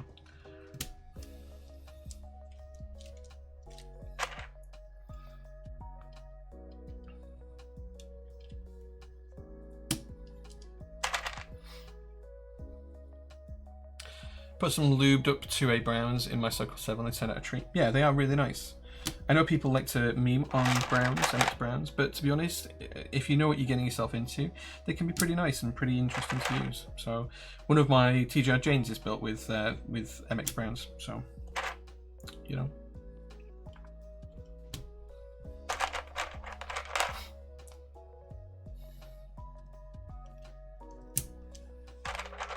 I think the engineers actually use them funky.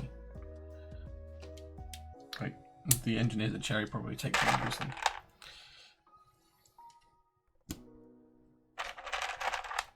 Donut browns are super nice. Stock are terrible. Yeah, yeah. I think the same goes for most cherry switches. They need a little bit of work, but once you do give them that bit of work and that bit of time and attention, they could be some really, really good switches.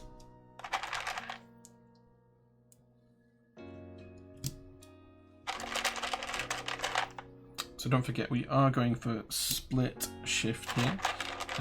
We're going to have to hold this part of the plate down while we do the soldering to begin with, I think, just because the switches and PCB are not holding themselves together fully, but that's fine, we can work around that.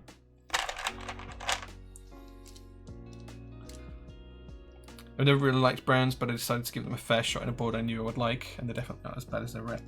Yeah, I think it depends on what you like in a switch, but there are people who are going to like browns and blacks, and you have to remember for the longest time, those of us that have been in the hobby for 10 plus years, MX browns and MX blacks are kind of the go-to for a long time. They were kind of like the only known good switches out there before Gateron started to make their switches and things. So the world has really changed in terms of switch technology over the past 10 years.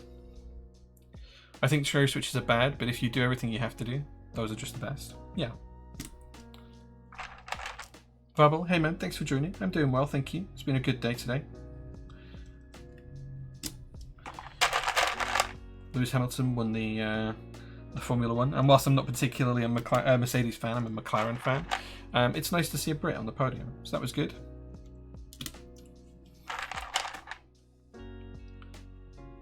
The good number of good switches available now is incredible for the hobby. It's come a long way. It really has, man. It really has. Like, there were probably like 10 types of switch when I first started the hobby, and now there's probably 10 new switches a week.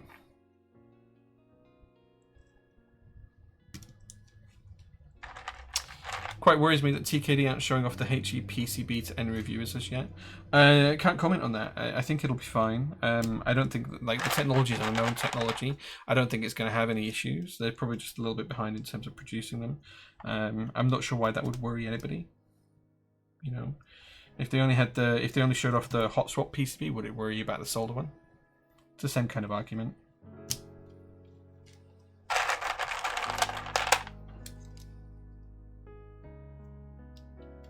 I think Gion actually outsources the production of the switches, but I'm more than happy to be proven wrong on that.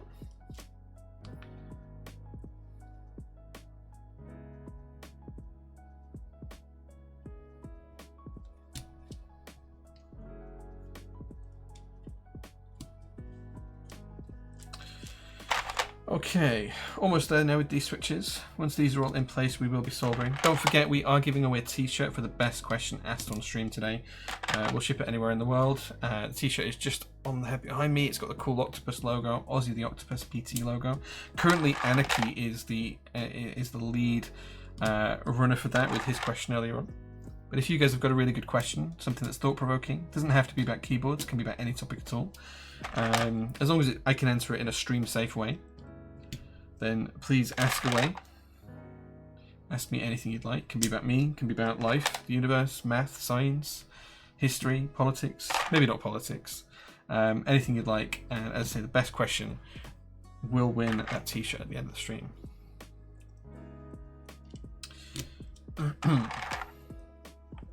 What's my favourite colour? What a terrible question.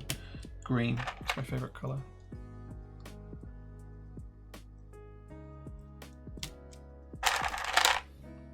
Tech isn't known and fine though. Over and over, these WIP-mod firmwares have bad polarity issues and bad rapid trigger performance. I mean, that's up to you then, isn't it? Like the company has no requirement to put those out prior to selling the product. You know, many companies wouldn't. So that's up to you whether you want to take that risk or not. If you aren't comfortable with it, that's fine. If you are comfortable with it, that's fine too. Is this PCB labeled here? Because I need to remember which way around these go. I feel like it's that.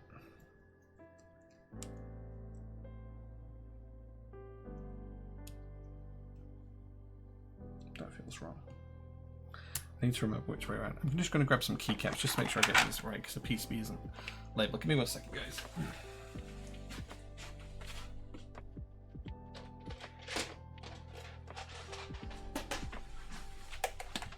Just want to make sure I'm getting these in the right place.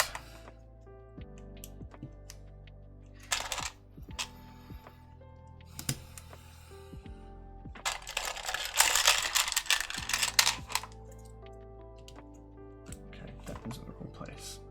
I thought it was wrong. You'd think after building 4,000 keyboards, I'd know this off the top of my head. But I don't like to second guess myself sometimes. Right, okay, that looks good. Let's pick these off.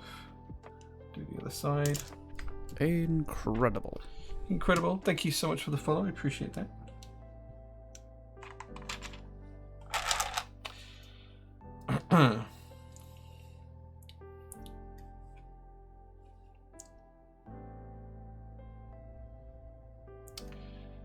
He recently bought molds and is making his own. Oh, nice. I didn't realize he decided to do that. Nice. Congratulations to Jill then. I didn't realize he'd actually started to do it. I knew he was talking about it a while back. I didn't realize he'd actually started production on them already. Good for him.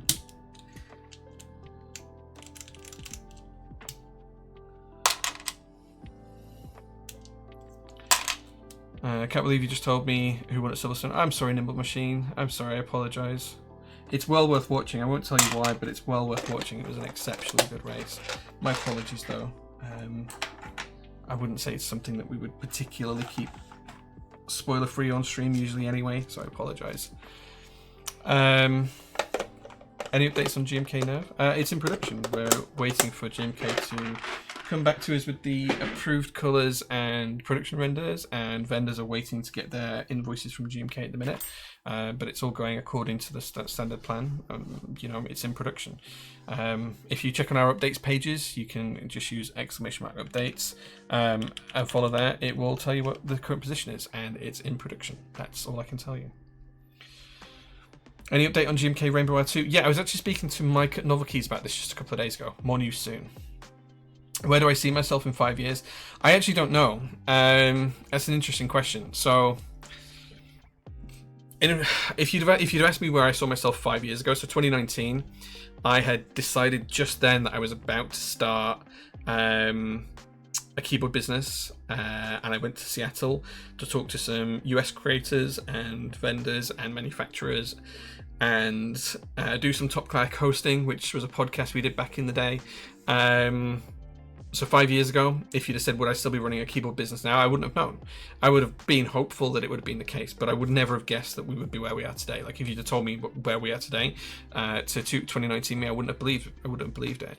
5 years from now, I hope that keyboards are still a thing. I hope PT's still going.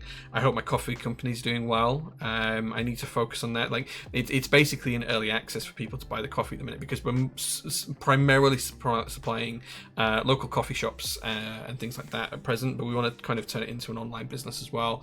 And it's just early access for people who want to access it right now. A lot of the artwork is going to change. The website's going to be re-updated. The book club and everything else is going to go live in the next year or so. So I hope that goes well. I also have another business I'm in the process of spinning up with someone else, and I'm hoping to start having a positive impact on the Key Source, which is a keyboard magazine, an actual physical paper magazine that we're hoping to that I'm hoping to help with. So I had a good meeting about that on Friday. I've got another meeting tomorrow about that as well, which would be good. So I'm hopeful that all of those things kind of progress and they're still around in 5 years' time, but I can't guarantee that, and I don't know. I know my wife wants to move house as well, so I suspect I'll be moving house pretty soon. But yeah, we'll see. We'll see. I want to hear about D&D, the first character you played, and what the campaign was like. So I've only ever played D&D once, Oshkalane, and we never finished the campaign. Unfortunately, one of the other players dropped out, and it's kind of dropped by the way for a little while. But my character was a very effervescent flirt. He was a human adventurer, and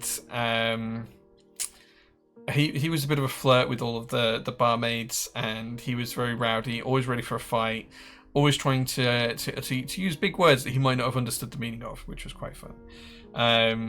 So yeah. Okay, let's start soldering. So this is I'll show you the plate and PCB assembly. This is the plate and PCB assembly. It's all looking very black right now, but it's looking really good. I'm just going to do a check for any bent pins, and then we'll start soldering. As these switches aren't 5-pin, I think they're being trimmed at some point. They aren't particularly holding well into the PCB, but we'll take a look at that in due course, and then we'll fix that forward as well. I'm just going to double check for bent pins first, and then I'll carry on answering your questions. So we've got one bent pin here. Oh, these are just 3-pin vents, that's why they're not 5-pin. Okay, so we've checked that one. So I'm just literally going switch to switch now and just making sure both pins are showing through for each switch. Everything's looking good so far. ISO enter. I've got another bent pin just on this switch here. There's the downside to using reclaimed switches. Sometimes pins do bend, especially when they have chunks of solder remaining on them from being desoldered. Just one of the joys of keyboards. Just checking through now. I have another bent pin here.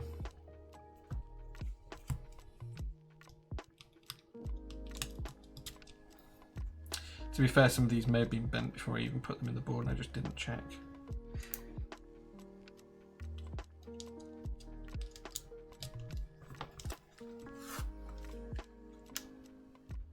Okay. Okay, looks good. Right, let's set up the soldering iron and then I'll start answering your questions again, guys. I think Ojam's question is next. Okay, what was a good answer, Gouty? You said I've given a good answer to something. What was the answer good to?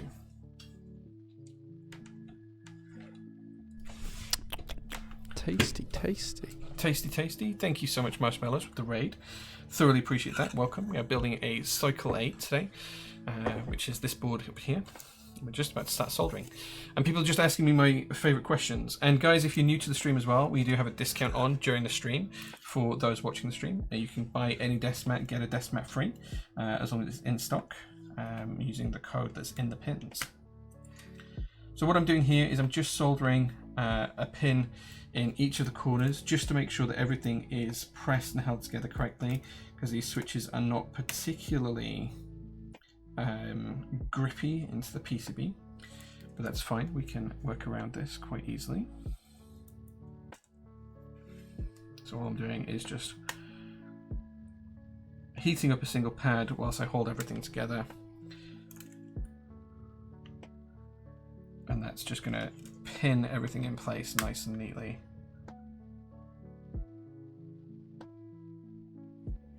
And we'll do a couple in the center as well.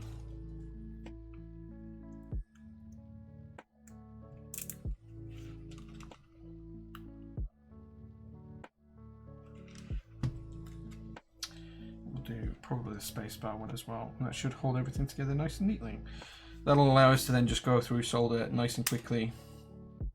We won't have to worry about anything else being misaligned or not fully installed. It'll hold everything together there. Cool. Okay, let's catch up with the questions then. Ojam says, what's your favorite fear? My favorite fear... Oh, my favorite fear. What do I like to be scared about? I don't think I like to be scared about anything. I don't think I have a favorite fear. I'm scared of a few things in life, not many things. I'm scared of losing my health and my wife. I'm, hopeful that never happens for either of us. I'm scared of heights. In fact, it's not heights that bother me, it's ladders. I'm terrified of ladders. But I don't think I have a favorite fear in and of itself. That's probably quite boring of me. But I don't like to be scared. I don't like to be uncomfortable. The older I get, the more I want to be comfortable. Or the more I prioritize comfort, should I say. So I don't think I have a favorite fear.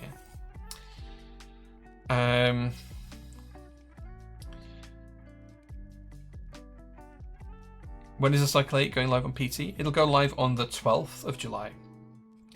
What were you doing before I started PT?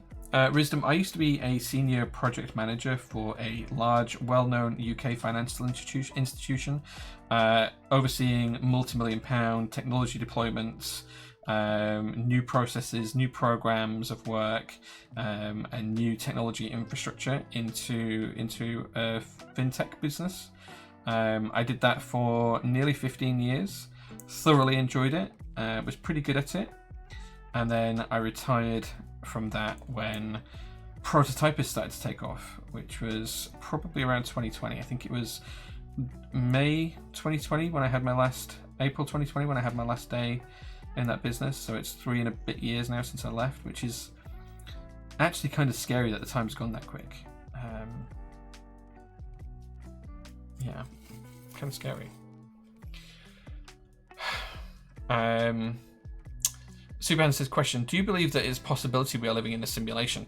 I think it's absolutely a possibility. I think it's unlikely.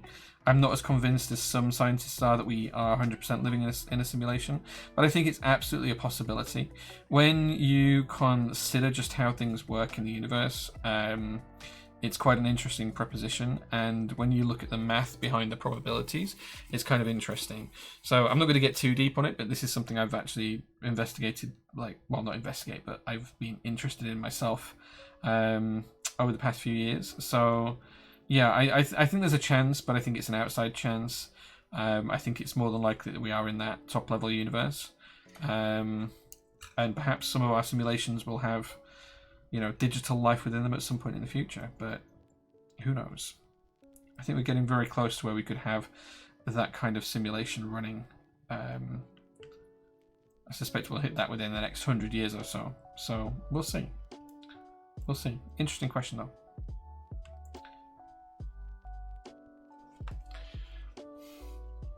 Any updates on the Mode 65? All updates are on the website, but effectively the Mode 65s will be arriving towards the back end of this month. Thanks for the discount. Was able to get a cat desk mat sold out in the States. Still cost me an arm and a leg, but cats. Yeah, sorry. I mean, shipping is what it is to the States. Like, that's just what it costs us to ship to the USA, I'm afraid. Yes, the key source, please. Yeah, I actually have a signed early version. I've moved it over there now. But I think that has a lot of opportunity. So yeah, we'll see. Do you ship your coffee to the States? Not at the minute, no. I don't have the required export license for coffee to ship it overseas just yet. That's something I'm actively working on, but because it's a food item, you have to have slightly different licensing to be able to ship it overseas. Or you have to be, well, it's not necessarily the licensing, but it's also you need to be checked that you are doing things to a correct standard beforehand. So no, not yet is the answer, but it's not going to be too far away. I think within the next month or so we will have overseas shipping enabled for Jay's Roastery, which would be really cool. Really cool. It's probably not going to be cheap for the shipping, I'll be honest, but it will be there. I suspect we'll probably only get 10 or 12 orders a month overseas, but we'll give you the option anyway. Very stealthy, yeah. Reminds you of someone? What reminds you of someone? Reminds me of someone? What reminds you of someone, Mr. Reed? What have I said that reminds you of someone? This is where I run my finger across the pins to check for gaps where it doesn't. See, I just visually check. I think that's much safer than risking stabbing your finger, 80 times. Well, 160 times because there's 2 pins per switch.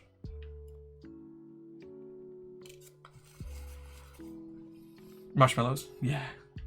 Thanks again for the raid. I really appreciate it. I hope you guys are enjoying the stream. Yeah, we will be doing a raid. A free GMK set today. 2 GMK sets, I think. If we hit 190, it'll be 3 subs. It'll be 3 GMK sets. And we'll be giving those away at the end of the stream through marbles, which will be fun. Top 4 cuisines. Indian would be number 1. Italian would probably be second. Thai would be third, and then Japanese would be 4th. Those are my kind of go-to things for comfort food. I am a really big fan of like Korean barbecue and stuff like that as well. But yeah, the top 4, that's what it'd be. Nice and simple. Favorite conspiracy theory and the one you hope is actually true. My favorite conspiracy theory is one that's really easy to debunk, and it's the fact that people think that the world is flat. I'm sorry if you're a flat earther. I just don't understand how anyone could actually subscribe to that worldview at the moment. Like you can literally observe from your own home with shadows and things that the earth has to be round and spherical. So yeah, that's my favorite one because I just find it absolutely unbelievable that that people still believe it today. If there was a conspiracy theory I wish that would be true, it would be the fact that the government is secretly working with aliens. Like I just find that would be a phenomenal thing for the government to try and hide. Or the world governments to try and hide. So that would really interest me, how that was working in practice and how they were managing to keep that a secret. So I kind of wish that was real. Incredible.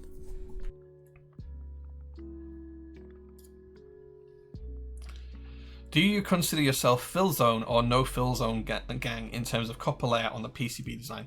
I like copper layers on the PCB design. Tasty. It's why we have it on the PT60 and PT80 PCBs. I'm a big fan of it, but it's not necessary. It's not always required. But yeah, I hope that helps. Thank you so much, Links, for the subscription. I thoroughly appreciate that. Thank you so much. Incredible. And thank you guys for the follows as well. Really appreciate those too. If you had to give up your coffee business or PT business, what would you choose at this moment in time? If I had to pick, I'd give up the coffee business purely because it's breaking even, but it's running at such a reduced capacity right now. Because I just don't have the time to dedicate to it at the minute, then it would be a no-brainer to pick that. As sad as that would be, it just wouldn't make financial sense for that to be my only business right now, because it wouldn't provide enough income for me to cover my staff's salaries and things like that. So yeah, as sad as it is, that's not even a difficult decision. If I remember correctly, Vsauce argued that the existence of irrational numbers prove that we can't be living in a simulation. So yeah, I did see Michael's little short on this. I wasn't convinced by their argument. The fact that irrational numbers exist doesn't necessarily prove or disprove simulation. I wish it did, but it doesn't. Yeah, I was not convinced by that argument. So yeah, if it becomes actual proof and someone can validate it in a different way, or there is a different argument that I've misunderstood, then I'd be interested in reviewing that. I recently got side promoted to be part of a newly formed department focused on operational research, which may have top-level overlap with your old job, i.e. internal efficiencies. Would you have any advice for someone in this position? Yeah, so if you're looking into operational research within some sort of large financial institution, the key things that you need to bear in mind is you need a good team around you. Building the right team of people around you to support you in doing that kind of work is absolutely essential. You need people that are resilient. You need people that are able to withstand the pressures of such roles and also able to challenge in the right ways as well. It's going to be, those types of roles are difficult in terms of conversations and pushing through red tape, especially in larger organizations, which it sounds like you're in there. So I think you need to be very resilient. You need to make sure your team is resilient. You need to make sure your team is a set of question askers and go-getters, and you need to make sure you're encouraging those questions in the right way as well, making sure that people are challenging the status quo and asking questions from a devil's advocate position, not necessarily because they believe that, but because it's the right thing to do to question things in multiple different ways. There's a load of ways of trying to learn this recently that have come out that I think are really, really cool. You can get these card decks which give you kind of like scenarios and prepositions to kind of put yourself in frames of mind to challenge decisions that are in these kind of businesses and in those kinds of roles. And they're basically frameworks that allow you to come up with ideas, to challenge and disprove them, and ask those kind of difficult questions about what's right to do and what's not right to do, rather than just gut feel or data analysis, which isn't always the right way to use to make decisions. So I definitely take a look at those as well. If you DM me after the stream, I can always provide you some links to some of those good kind of frameworks and operational understandings. And secondly, the other big thing is to make sure you've got some senior sponsors. So whatever you're trying to do, you need to get someone senior on your side for it. So that might be a local director or however the business is set up, but whoever your superior is kind of usually a good place to start, making sure that they're championing your ideas and that you've got someone to turn to when shit goes wrong or shit needs pushing through. You've got someone who's got that powerful voice who can actually help you get things done. So that would be my first three places to start. Get the right people around you, get the team working in the right way, and making sure you've got some senior level sponsorship that can help you push through your challenges. But yeah, good question. Is there life elsewhere in the universe, and what keyboards do they use? I don't know about using keyboards. Keyboards are very much a human brain device. If you think about any other type of creature that might potentially get past their kind of civilization level intelligence in the future, say dolphins, they're not going to want a keyboard. So it really depends on physiology and the way you think about things as to whether a keyboard would be right. Data input is very, very different, and it's probably species specific when you come to think of it in those kind of circumstances. But I do think that life probably does exist elsewhere. Certainly single cell life will exist elsewhere in the universe. I think it's almost the probability of 100% that does exist. Whether that life is intelligent or what we would see as intelligent, I couldn't say. I think that has a low percentage chance, but not a 0% chance. So yeah.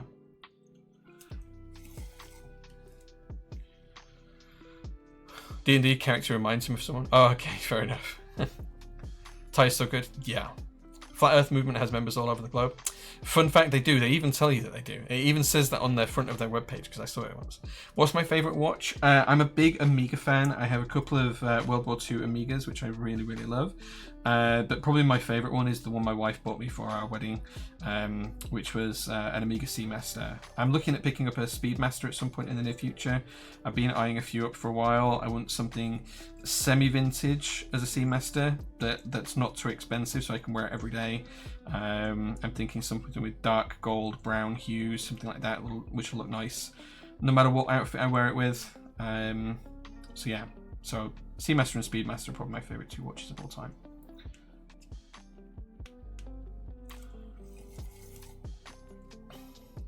I think if the government were working with aliens, Trump 100% wouldn't keep quiet about it. I think that's probably true. Like, I don't think it's actually true, but I wish it were true, because it'd be interesting to see how it's happening. 100% on Lizard Person. Only reason he's keeping quiet about it.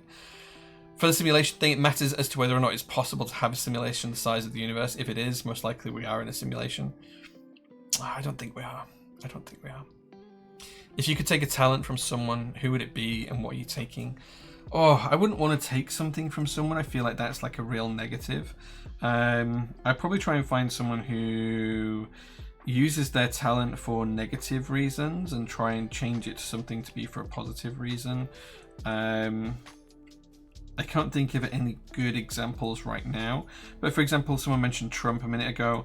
It would be good to take his talent for engendering people to follow him and use it for some other worthwhile good cause, rather than allowing him to use it for his platform, which is often a negative view, at least from my experience outside of the US. US folks may feel differently, I don't know.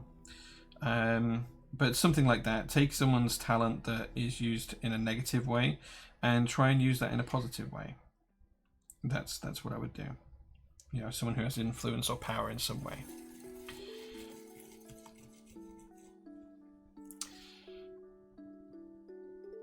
I'm not sure it's reasonable to call human life intelligent anymore. Okay, maybe not, but you know, at the end of the day, we are a creation of the universe, contemplating the creation of the universe in and of itself, which is pretty impressive, and I think that gives us the right to call ourselves intelligent. I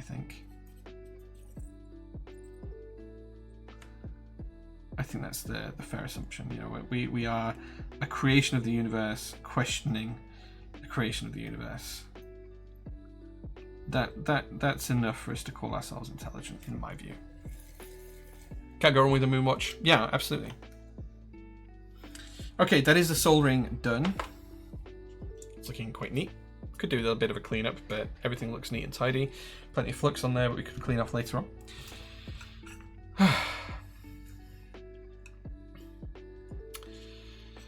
Gemma says, this is a good question from Gemma. She says, how do you balance your attention between your hobbies? I'm struggling to build good habits and the spread of my attention is getting wider. So my spread of attention is very wide, and I don't think I'm particularly good at focusing on my hobbies. I'm very good at focusing on other people's needs and customers' needs and the business needs, and I'm absolutely terrible at focusing on my needs. I think that's pretty obvious from anyone who watches the streams on a regular basis or watches my Instagram stories. I'm terrible at focusing on myself. The past 2 months, I've really tried to focus on myself and tried to pick up some of my hobbies that I've let drop away over the past few months. And I've been doing that by being very conscious instead of just allowing things to happen and being reactive to things, and being much more like reactive to like general life things, not like reactive to like business requirements and things, but reactive to general life things. I'm being much more proactive, so things are planned out a lot more in advance, which has given me a lot more opportunity to do things in and of the moment sometimes. So for example, like my day off last week, Thursday, I actually sat down, I came into work and did 3 hours of work, and then I sat down and played video games for 4 hours, and it was bliss. It was lovely. I don't take the time for myself to do that often enough, and that's a big thing that I'm consciously aware of, and I'm trying to change all the time. So, yeah, that's the thing I would go with it. Being conscious of stuff. What is now your least favorite Switch that you used to love? Holy pandas, dude, they're just so overdone. Yeah. Use Trump to get people into keyboards? Maybe. How much value does a community have to you when it comes to running PT? Would you keep going if Discord, Geekhack, social media went away and PT became a straightforward retailer? Is being a good vendor enough without the feeling of collaboration and fraternity? The community is everything. So the only reason I do this is for the community. I don't do it for the money because I don't get paid enough money. So like, if I'm in a very privileged position to not need as much income as I used to need. When I used to work in fintech, I earned a very good salary. I have enough money saved up that I am quite comfortable for a good period of time. I have very little owing on my mortgage. The PT is completely debt free. I'm in a reasonably good space financially. That's allowed me to have many hobbies and do many things and collect cars and watches and things like that over the years. I've had to be significantly more restrained over the past few years because my income has dropped so significantly. You know, that's just one of those things. But the community is everything to PT. That is the only reason why PT exists. I create PT for 2 reasons primarily. The first reason was because I had my own projects that I wanted to share with the community, and after Hyper 7 and money going into my personal bank account and me ended up losing a load of money on taxes because I was in the highest tax bracket at the time, and that looked like personal income even though it wasn't. I set up PT to help facilitate a functional financial route for those projects. So then it became the JO1, the JO2, those kind of things. And from there, PT grew to serve the community. So the initial imperative was for me to separate my finances from my project's finances. And from there, the idea to allow other creators to use my web pages and website as a platform to sell their products kind of grew from there. And this is kind of like at a time when vendors were few and far between 5 or 6 years ago. So yeah, that's where it came from, but it was there primarily to serve the community. If the community disappeared tomorrow, I don't think we would transition to just being a general retailer. Like, I don't think that we would have an option to do that. We're here to serve a very niche market in a niche community that buys things in certain ways. And I wouldn't want to become just a general store, and we couldn't compete with the likes of Scan and PC World and CCL Computers and all of those kinds of places because we just don't have that capital, that infrastructure, that setup, that commercial viability. We're very much a niche product for a niche product, and that's what we excel at. We're very good at what we do. I won't, you know, we ship out faster than most of the vendors. We ship out a lot more stock than a lot of other vendors do with a smaller team and with smaller finances. And we do what we do really well because we have some great processes and some great people, and it's a fantastic team effort. But without the community and without the hobby being behind us, PT means nothing. It doesn't exist. You know, it's only here because the community need it to be here, and we want to provide, you know, the products that we couldn't get. When I first joined the keyboard hobby 10-12 years ago, you could buy nothing in the UK. There were no UK vendors. Then Mechboards came on the scene and were doing little bits and pieces here and there, and Nuxu was doing his group buys for his own personal stuff, and that was kind of it. A couple of other creators, like the UK 78 guy and a few other things kind of happened, and it was okay. But you know, there was no one really making all of those products that were available in the US or China available here in the UK. And that's kind of the gap that I ultimately aim to fulfill within like 2 or 3 months of starting PT and realizing that opportunity was there. That was kind of the aim for PT, and that became our new goal and our new target. But it's about serving the community. That's literally what we're here for. If the community wants us to stock something, we will. If I think something's good for us to have stocked for the community, we will. If I think it's good group buy for us to run and the community is going to like it, we'll do it. If I don't, and I don't think it's got legs, we won't. Simple as that. That's beautiful wording. What did I say, Amarade? If I said something fun, you should clip it for me, because I'm not particularly eloquent. So anything that I say that people say that to makes my day. Kimmy, hey, good to see you. Thanks for being here. I appreciate you. Without Brexit, do you think you would still have started PT? So we started PT prior to Brexit happening. Brexit took place on the 1st of January 2020. PT was already running from November 2019. So yeah, we would have done it anyway. And I think we'd probably be in an even stronger position now if Brexit had never happened. But that's by and by the way. So yeah. Jellymaster, thank you so much for the subs. I thoroughly appreciate that. We're now giving away 3 GMK sets when we play marbles at the end of the stream. So please do stick around for that as well, because there's going to be 3 GMK sets given away at the end. If we hit 195, that'll be 4 GMK sets we give away today. So thank you very much for being here. Yeah. Okay, we've now won away. Right, okay, that's another 5 as well. So now we're giving away, what did you say, 180, 185, 190, 195. We're now giving away 4, and we won away from 5 GMK sets. Yeah, I just want to make sure my math was correct there. But thank you so much for doing that. Thank you so much for doing it. I appreciate it. So thank you again, Bulbs, for the additional 5 tier 1 subs. That's so kind of you. Super kind of you. Kimmy says, Jay, have you watched the 3 Body Problem on Netflix? I have. I thought it was excellent TV. Oh no, more gift subs. More gift subs. What's going on? Tom Barnes, thank you for hitting that other one as well. That takes us to 201 now total, because Rizdoom did it as well. Nimble Machine and Funky. Oh my god, that's 211 subs. Dude, guys, what are you doing? What are you doing? What are you doing, guys? This is going crazy. Okay.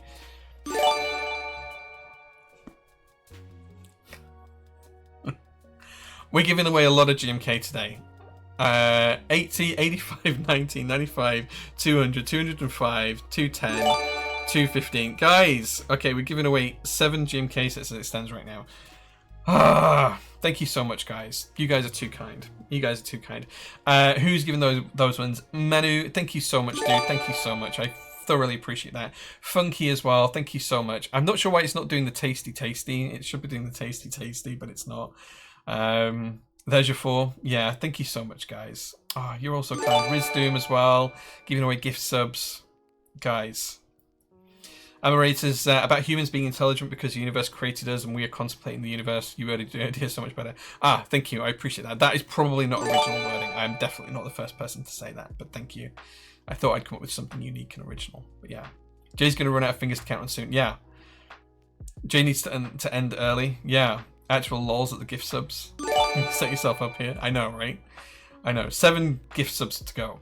Marbles all night. Well, we'll probably just do it over like 2 races or something. We'll do like top 3 in each race or something like that, I think. Gouty, thank you so much for the 14 months of subs, dude. I thoroughly appreciate that. Thank you so much. Thank you, guys. Okay.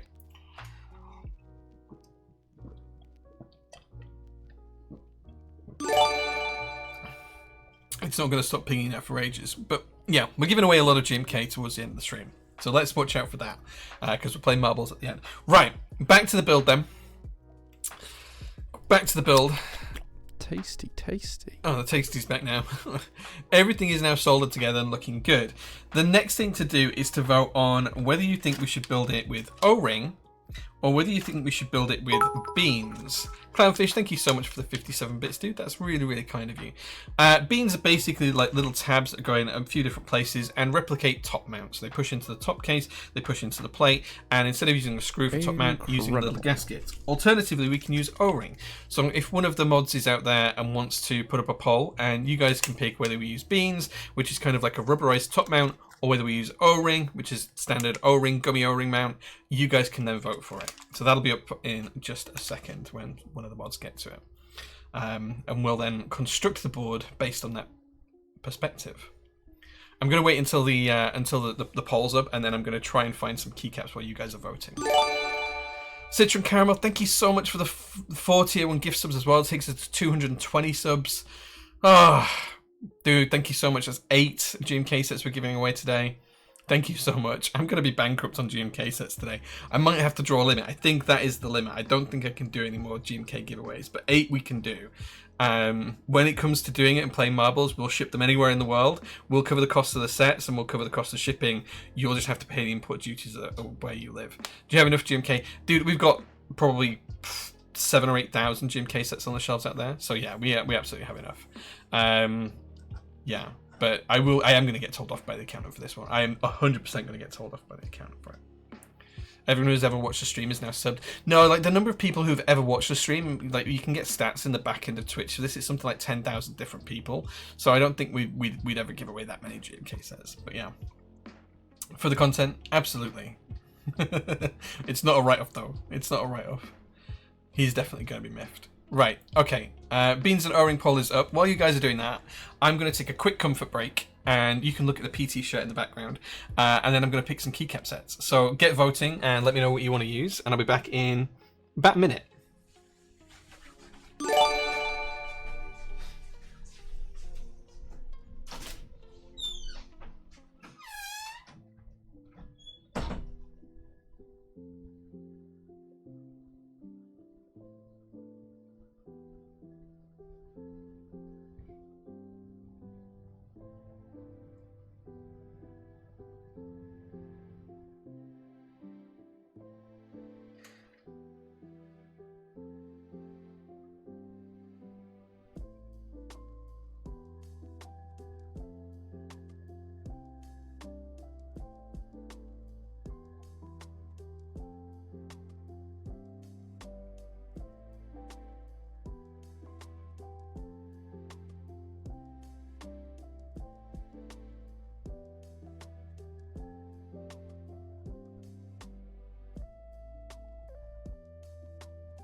Okay, I've grabbed some key sets as well for when we're ready for some key sets. Let's catch up with chat whilst you carry on voting for O-ring or beans mounts. Clownfish, thank you so much for the gift sub to Kimmy. Thank you so much for that. Do Nordic kits constitute you, Jim Caser? It'll be base kits. Don't worry, I'll give away base kits. You absolute muppet. Oh, if we carry on giving these gift subs, Jay's going to need to give away my Keyboard EU stock. I don't have my Keyboard EU stock. I wish I did, but I didn't buy it, so that's not going to happen. How does marbles work? It's a free-to-enter competition, and it's basically potluck. If you think of marbles on a mousetrack, on a racetrack, like a Hot Wheels type thing, we just play. You guys can all enter. You'll have your own marble, and you'll watch it race down the track, and I'll do a Formula 1 style commentary while we do it. But I think we've got 9 GMK sets now. So what we'll do is we'll give away 9 GMK sets, and we'll do 3 races, and the first, second, and third winners will get a GMK set each. That's how we'll do it.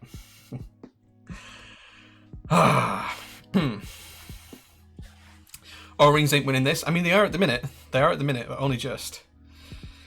What colour cycle 8 you're going for? I'm tempted to get Luna, but the other ones look so nice. I think personally I'm going to go for the ruby one. Yeah.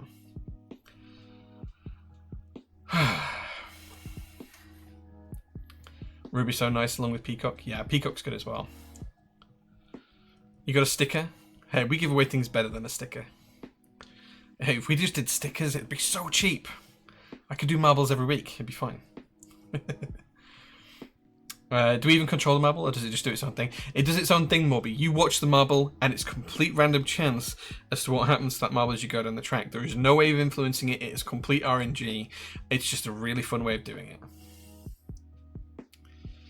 Did Jay just talk himself up from 8? Yeah, well, we hit 221, but the reason I said we'd do 9 is because then I can do first, second, and third, first, second, and third, first, second, and third. It's just nice and easy. Like the podium for each win, each race gets a prize.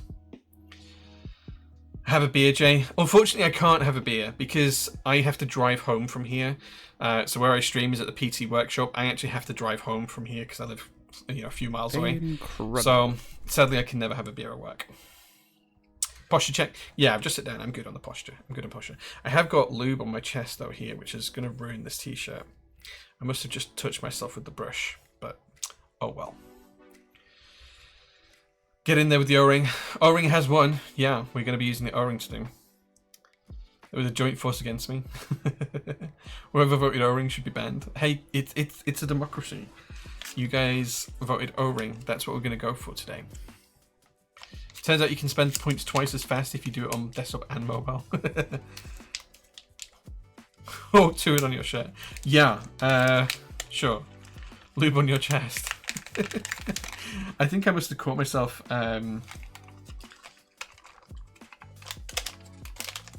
whilst with the brush at some point. Right, okay, so these are the O-rings. They're just like so. And these go over the tabs, just like that. So you can see here, we now have this O-ring stretched across this tab here. If I put my skin, you should be able to see it a little bit better. There you go. And we're just going to stretch these around all of these. And then it's basically gummy O-ring mount. We're using individual ones rather than a single one all the way around.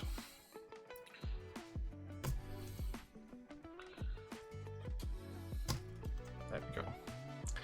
Lube on his chest. Just a joke. I've done O-ring builds before. Nice. Brush. Yeah. You thought it was a full board O-ring? Oh, sorry if I gave that opinion. Like, if you check on the IC, it does show you this on the IC as well. I mean, it effectively has the same feel, ultimately doing it this way, I think. There we go. And we have a spare as well, so I'm going to put the spare back in the bag. I was madly pressing my mouse and I've got a well broken in left click. Nice. Sad to say, we did not use the beans today. What's the difference between this kind of O-ring versus GNF1 style? So the F1, the original one, had just thin strips of O-ring, top and bottom, so you were kind of pressing on them different, but it was the same piece of O-ring. Usually O-ring mount actually sit between the plate and PCB and go all the way around the edge of the board. That does require thicker side bezels than what this case has allowed for though, so this way is a way of getting that typing feel by doing it on just a single board, so I hope that helps. Okay, so next job then is to take the top case apart and get this all popped together. So what we're going to do is we're going to take the top case off, just like so. We are going to connect the ribbon cable, which on stream I always have a nightmare with, which is going to be the best way to do this. I'm absolutely terrible with ribbon cables on stream because I struggle to see what I'm doing with them. The lights are so bright.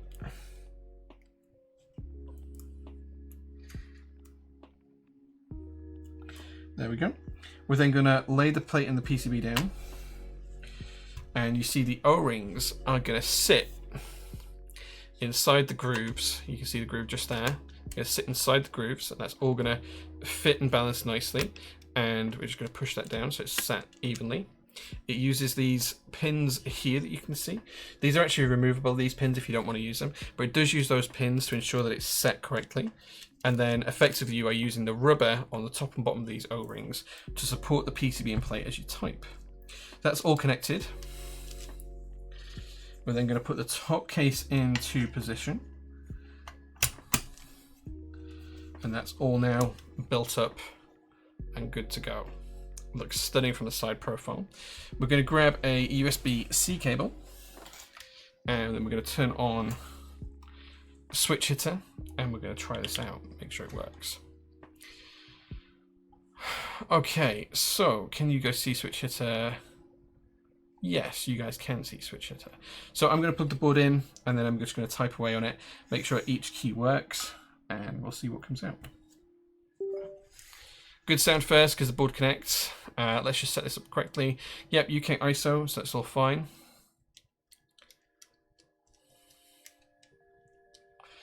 Top row is all working. Looking good so far. You can see the LEDs working really nicely here as well. If you like some RGBs, it might be for you. Hope if I press the key correctly. All looking good so far. Okay, caps lock working as well. All looking good. Okay, so this key here and this key here are doing the same output. We can configure that later on, so it is working. It just needs configuring in the software later on.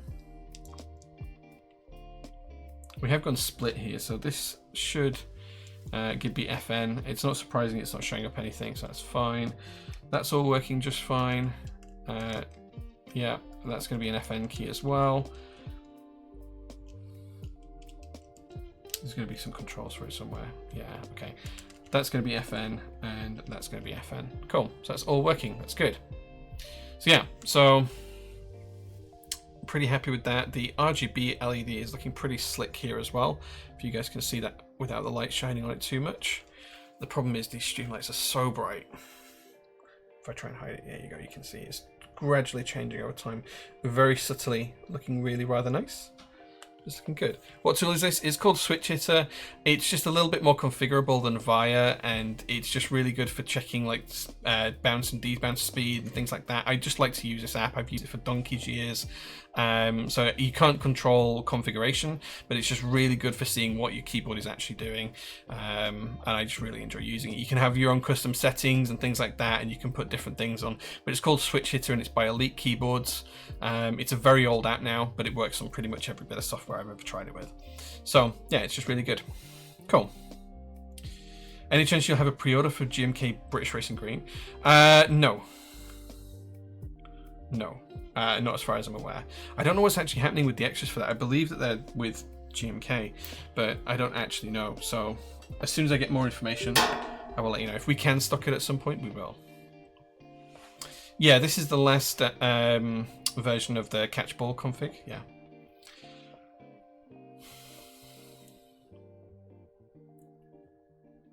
What model Logitech mouse have you got?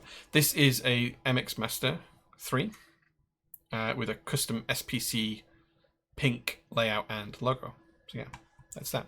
So the board looks great. It's all lubricated nicely. It's built nicely. It feels fine. All of the keys are working as expected. It's looking pretty good. The last thing to do now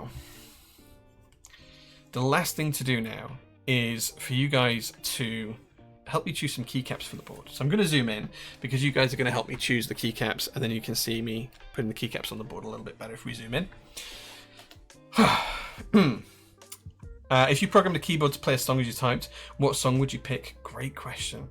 I would choose something that would annoy me and uplift me at the same time. So probably something like We Didn't Start the Fire or something, because it'd be just funny.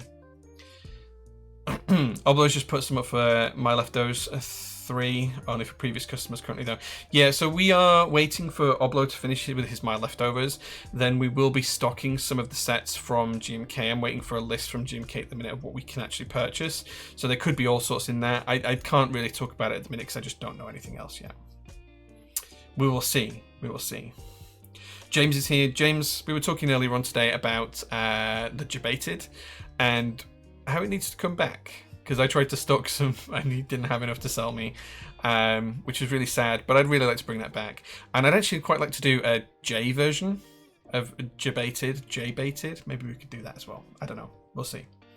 Right, okay, so in terms of choice of keycaps for this particular keyboard, you have the following choices. Hopefully Jellymaster, our beloved mod, is going to be around to be able to put this list up as well. But first of all, we have GMK Serica R2. Always looks good on silver boards. So that's option number 1. Option number 2 is GMK Nightshade. Again, a stunning look for a silver board. A little bit of a left field one that you don't see very often. GMK Midnight. This is a great set and has massively flown under people's radar. So yeah, GMK Midnight. And then finally, something that always goes well on Silver, GMK November Fog. Those are the 4 choices. So please do vote for this once the vote comes up. GMK November Fog, GMK Midnight, GMK Nightshade, and GMK Serica are 2 of the 4 choices. There'll be a poll up in a second. It's capping time. It is capping time. So hock to it and get voting. Let's see what you guys like to pick and which keycaps you like. People have debated at MKUK, getting people to hold both a copper and aluminium PC was just funny. Yeah. Handabite wear. So I do have Handabite, but yeah, maybe not. Serica has been so overused. That's why I've thrown some curveballs in there. When was the last time you saw any streamer use GMK Midnight? I bet you've never seen more than about 3 or 4 people use it. It's kind of crazy how infrequently it's used. It's just the Latin sublegends. It's not the sorry, it's just the Latin version. It's not the sublegend version. Sorry. Which set was your most recent purchase? Personally, what have I bought recently?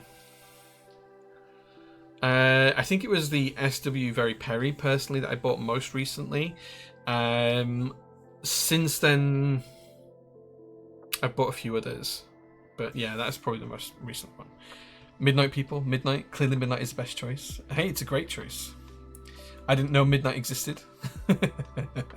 It's such an underutilized set. I don't think we have it in... It's been shown on stream once before, and the last time I showed it on stream, it sold out like overnight. Like, so many people bought it after I streamed it last time that it just went poof, gone. And we had quite a lot of it in stock as well. And yeah, just as soon as I did it on stream last time, everyone just bought it and took it away. It's such a good set. In fact, you know what? I'm going to have a personal vote. I'm going to vote for GMK Midnight. Why not? Why not? So the good one, got it? Yeah, 10 cash, yeah. I'm not a massive fan of Tertiary Legends all the time on a lot of sets.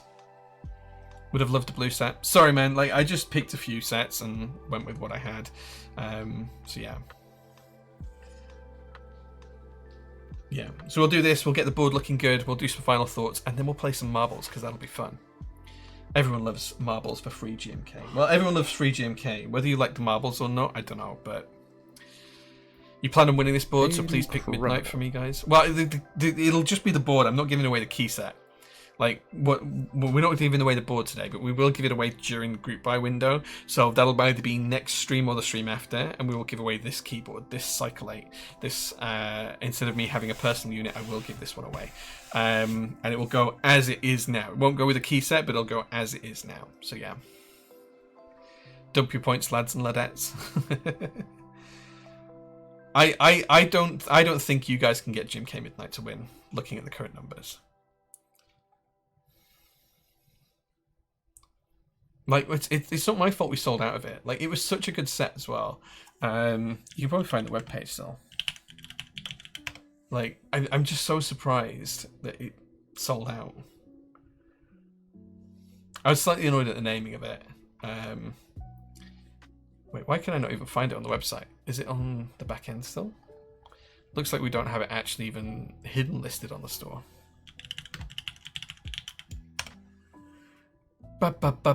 Yeah, I was slightly annoyed at the name of it because it was like GMK Midnight Rainbow.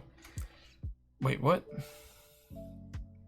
Yeah, well, okay, so this is how interesting it is. It is no longer even on our store. Wow.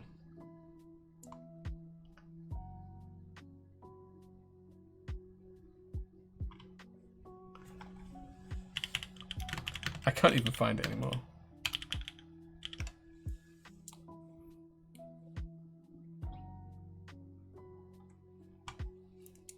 I wonder if I can find it on the Matrix website.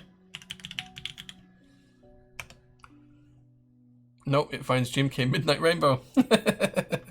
Everything I find just points back to Midnight Rainbow. It's not Midnight Rainbow. No, it's Midnight. It's not Metropolis version either, no. No, it's not an alt version of Metropolis. I can't even find any reference to it. But this is the colour of it. It's kind of like a dusky blue. It's kind of like, that's not shown very accurate in the face cam. But yeah, that's more accurate. Yeah, it's kind of like a dusty blue and gold, and it's a hugely underrated set. Moonlight. It's not midnight. It's moonlight. Yes, it's moonlight. Why did it? It's because I've labeled the tub midnight. Moonlight. That's why I can't find it. Yeah, Jim K. Moonlight. Thank you. Thank you. Who said moonlight first? Who said moonlight first? Keep science. JQ. JQ got it. JQ. JQ got it. Here's the link if you want to have a look at the kitting and stuff like that. It's not the greatest kitting, I'll be honest, but it's a really nice set. This particular version isn't hot swappable. We sold at this. Midnight 1 as well. Hey, well, Moonlight 1. Well, let's just pretend that says Moonlight. Let's just pretend that says Moonlight. Yeah, so there is a hot swappable version. This is the solder version though. But there is a hot swappable version available. Or there will be on the 12th.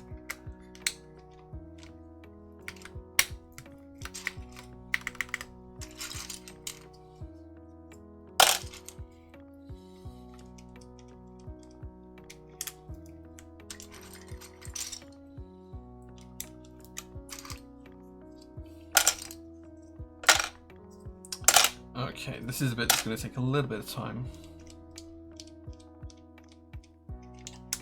But it won't take too long. I will get it all looking nice and keycapped up.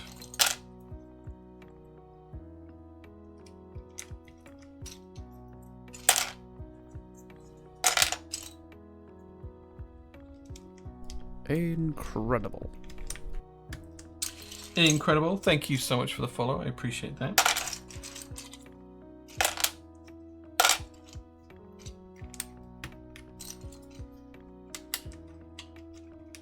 I'm going to have to update the tub name as well. Do my part. JQ, you're a legend. So we all voted for the non-existing option. No caps this stream, boys. Yeah, well, it's okay. We got there in the end.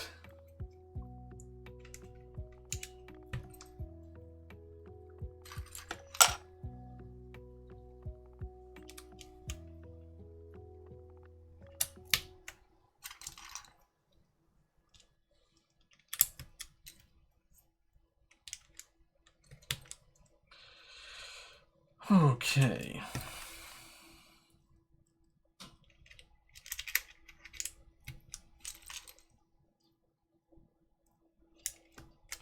It's moonlighting is midnight. Absolutely. You got a chance to vote for a set with no UKit ISO. Well, it's fine. It has ISO coverage. That's all that matters right now. ISO coverage is key. And that's it. And it's a great set as well. Like I know it doesn't have the lettering that some people like, but the legends that some people would like. But you know, it's a really, really good set. That's the wrong profile key. I've just realised as soon as I put that on, I knew it was the wrong profile key. There we go.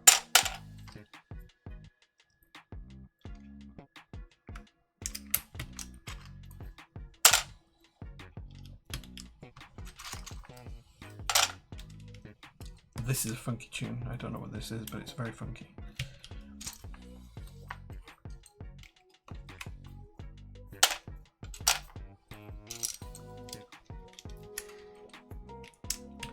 I actually bought the Moonlight Rama to pair with Cinder, but eventually bought the Moonlight set anyway, and then found Cinder Rama also. Nice.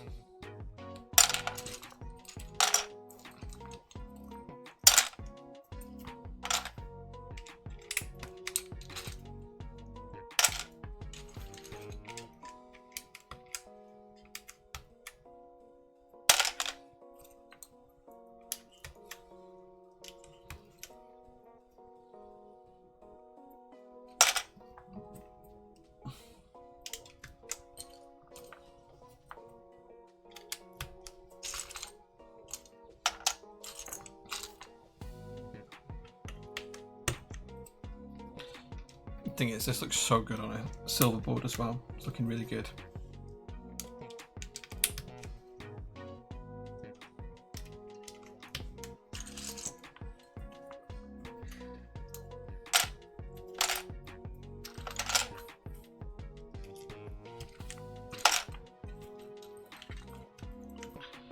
Can't wait for Vintage 2.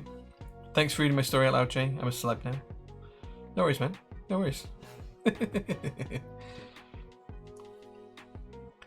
More arrows? Yes. Everyone loves arrows, right? Oh, I should have put... Yeah, that can go there. There we go.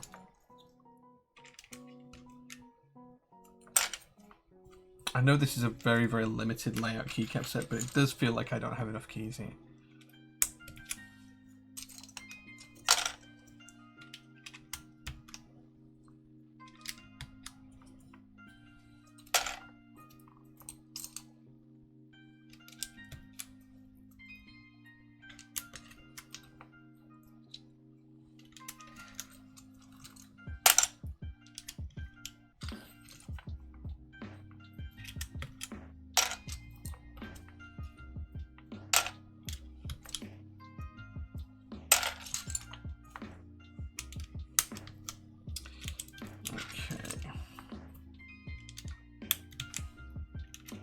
Incredible.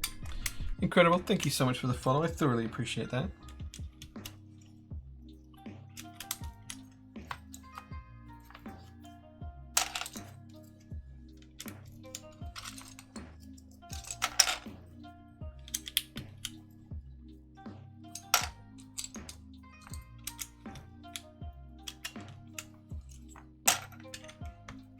Okay.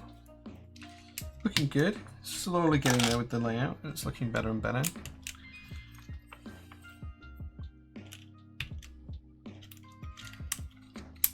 I really do feel like I don't have enough keys here, but we must do. We must have enough keys. Either that or I've already put some keys in the tub that I actually need.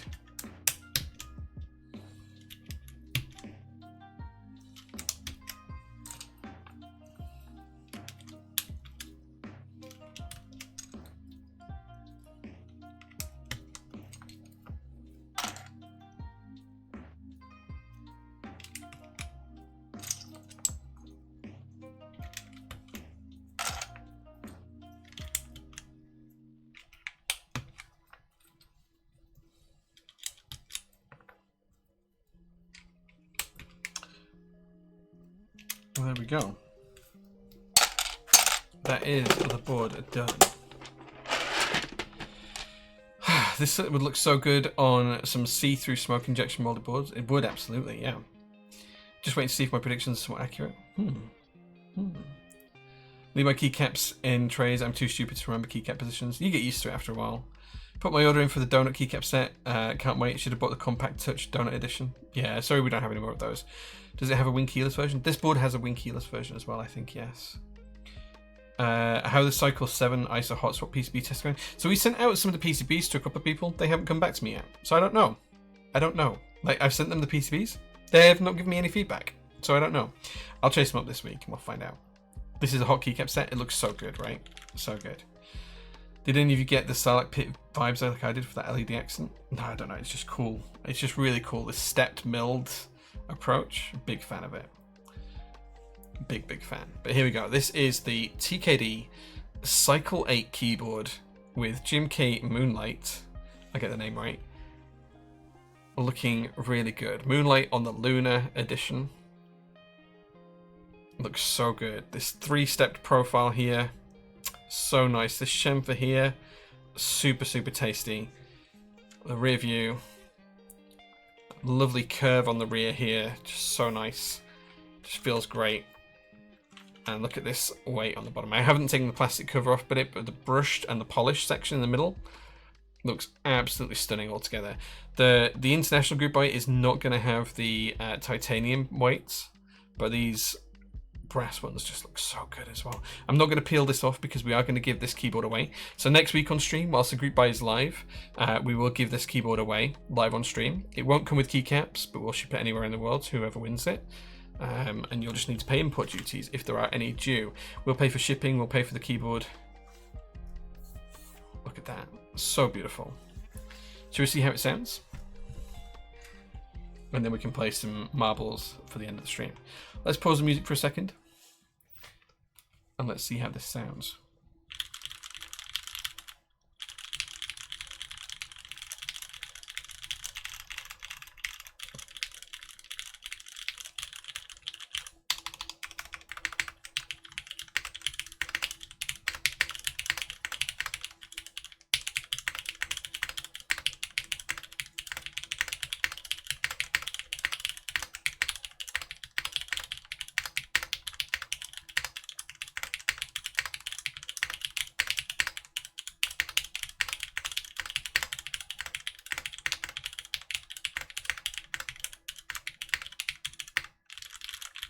That sounds really good.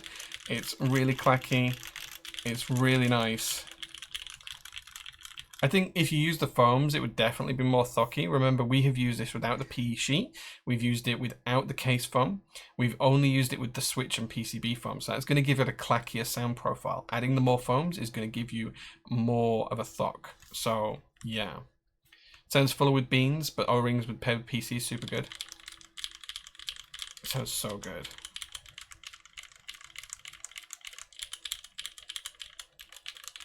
I prefer clack. You guys prefer thock. That's all fine. If you like a clacky keyboard, this sounds great.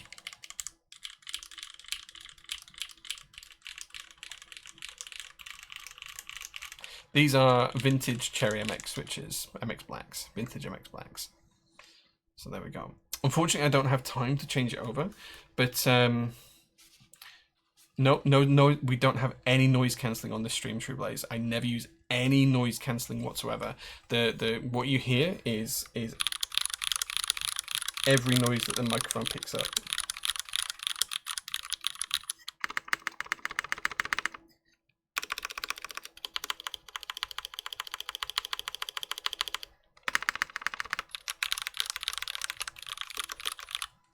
I think it would be really, really terrible to use noise cancelling when we build.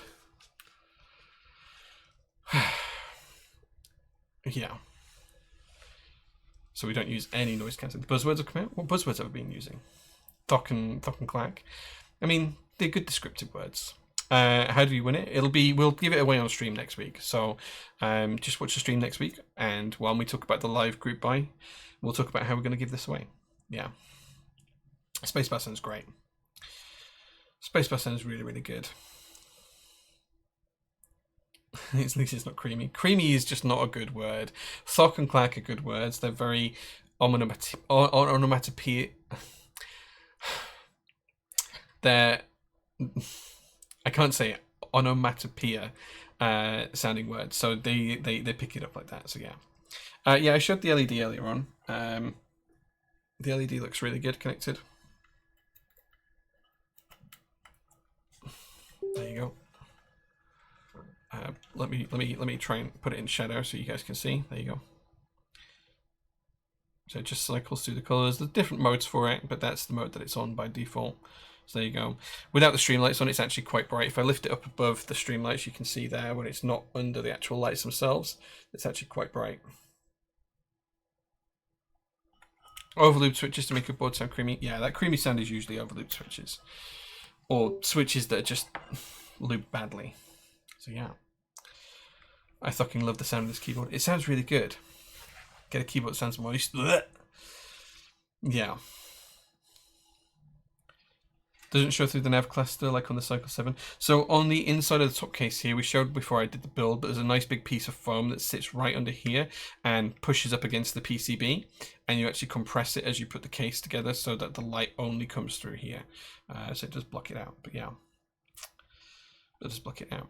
Cool. Okay. So that does mean that now the keyboard's built, the next thing to do is for us to play marbles for some GMK. But if you are interested in the Cycle 7, I will be talking about the group buy next week on stream. It does go live on the 12th, and we'll talk about it next Sunday. And we'll give this exact keyboard away in its current configuration without the keycaps to one lucky winner next stream. I don't think it's fair of me to keep all of the prototypes and early access stuff we get, so I'm going to give it away. And one of you guys or someone else who's watching the stream this time next week is going to win this Cycle 8. So please do watch out for that, because I think that'll be really fun. In the meantime, though, as I say, we do now need to play marbles, because we're going to give away 9 GMK sets, because that's how many we have to give away to keep up with it. So I'm just going to load up Steam and get marbles loaded up in the background. So just give me 1 second to do that, guys. And then I'll show you guys how you can join and win. Now, how Marbles works is it's basically a free-for-all. It uses RNG, but it's a more fun way of doing RNG. effectively we're going to do 3 races. If you win 1 race, you can't win a future GMK set. But what we're going to do is we're going to give the winner of 3 races, for first set, all 3 podium spots of 3 different races, a GMK set for free. So now this is a lot to remember. So let me go through this. So if you win the race, come second in the race or come third in the race, you are getting a GMK set. That goes for each of the 3 races we're going to do today. If you win in race 1, you can't win in race 2 or 3. If you win in race 2, you can't win in race 3. Makes sense. So yeah, you can still enter, but it's just for fun at that point. Now, as I say, we are going to do 3 races. If you do win, I need you to message either myself or one of the moderators today. Whisper to them. You need to provide your full name, your address, your phone number, and your email address, so that we can ship the board out to you. Oh no, the light's enough. That's time. That means it's time for me to go home because it's 11 p.m. The light turns off at 11 p.m. So let me quickly turn that back on. But that does mean that it is time for me to go home. So that's the rule. When that light goes off, it's time for me to go home. So we're going to play marbles and then we're going to end the stream. So yeah, so if you win or come second or third in any of the 3 races, you need to message either me or one of the other mods, and you need to send your full name, your postal address, your phone number, and your email address. We'll ship it out for free. You'll take the GMK set. It will be one of the GMKs that's been open and used for QC here. It will be a fully complete base kit, but it might have some notes or some writing on the box or externally, and it will have been open in the past, but it will be a full and brand new unused GMK set. So we'll ship that out to all 9 people who come first, second, and third across 3 races today. You just need to provide your details to either myself or a mod afterwards if you've won, and we'll get that shipped out within the next week. So yeah, the only other thing to bear in mind is if you do live in the EU, you will have to pay your import duties. We'll cover the cost of the set, we'll cover the cost of shipping. We can't cover the cost of import duties for giveaway prizes, but ultimately you're going to get a GMK set for a few euros. So yeah. Okay, it's not subs only. No, this is open to absolutely anybody. We don't do anything with subs. You'll be able to join and play in a second. I'm just going to flick over to this view, and you should be able to see marbles on the stream now. So what we're going to do is we're going to pick some community maps. We're going to pick 3 random maps completely at random. I'm just going to stop the thing around here. We're going to play Dark Twisty Fantasy first. I'm going to click on play. All you need to do to join this race, guys, is type in !play and you'll be put into there. You can see I put in there. All you need to do is !play. I'm going to give you guys a minute to join. And the first, second, and third person on this are going to win a GMK set. Now, this is going to be fun and it's going to be interesting. We'll see how it goes. Currently we've got 132 of you. There's like 200 people watching the stream. So I want to see at least 150 of you in.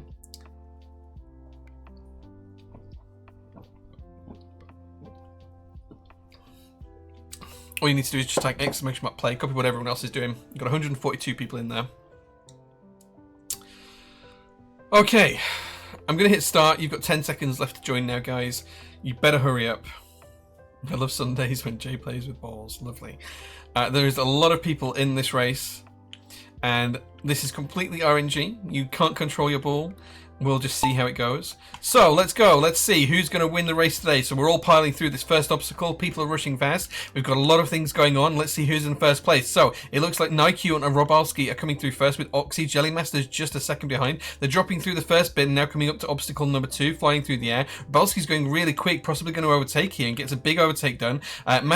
James dies, unfortunately. Loads of people at the back though. Boopati's down as well. So is a few other people. Everything's still to play for as we bounce across this obstacle and into the next pit. Looks like Oxy might be in the lead here. No, Niku is still in the lead with Lane and Robalski there as well. Jellymaster's not too far behind. People are catching up though. People are still at the back as well. We've still got myself right up at the back with Kyle's online and Tom Barnes there as well as Poship and Void Media. Let's race up to the beginning though here as we try and catch up with the leaders coming through down into the next obstacle as they run down this board here. Duodad just skipping ahead. Oxy as well. Oxy now takes the lead. Duodad gets stuck on the uplift, on the updraft.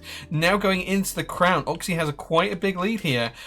Well, let's see if he can maintain that as we go through the next section of the race here, because we've got a few more obstacles to go. It looks like Duodod is caught up, though. A few other people are catching up now as well, coming into the big ball. Looks like Rockets and Kevy Babes and Neodad are not too far behind, but there's still plenty of the track to go. Plenty of time for people to catch up. Let's see who comes through. Our Honest Accountant, Neodod, Iluna of the Stars, Jellymaster's still there as well. Rockets, Meowsaw's coming through as well. Baroium is up there as well. Iluna of the Stars dropping back a little bit, though. Let's see who's going on at the back. We've got Wisdom right at the very back, stuck on his own there. JMS is coming through as well, but he's right at the back. Tom Barnes stuck on the uplift as well. Lots of notes playing as they hit the tags here. Looks like Neodoid is Meowsaw and Barium are taking up second, third, and fourth, but Oxy's mildly in the lead right now. Godzilla Waddle is coming through, so is Lynx. Makamara is there as well. Iluna of the Stars has finally got through that last section. Jellymaster's dropped back a little bit. Clownfish OG is just behind, catching up though. Esrep Keeps there in the middle. Omnibon as well coming through. Gouty is right behind a lot of people there in the middle of the pack. Still a lot of people towards the back end though. Tom Barnes, Wisdom, Goatfew right at the very back. Goatfew looks like he's got stuck.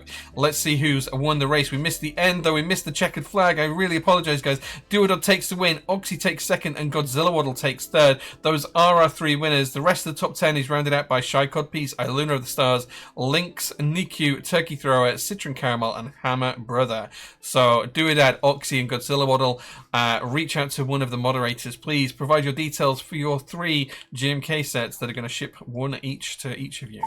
Congratulations. If PC ever goes down, you can always start working as a sports commentator. Good job. I thank you, man. I appreciate that. I appreciate that.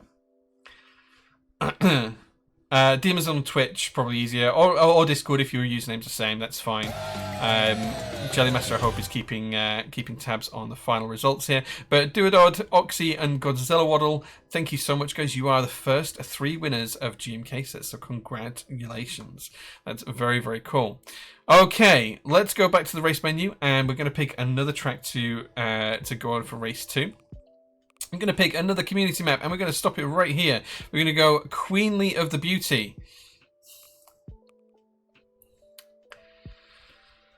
Dead as usual. Hey, man, one day you will win. You just got to keep plugging away, man.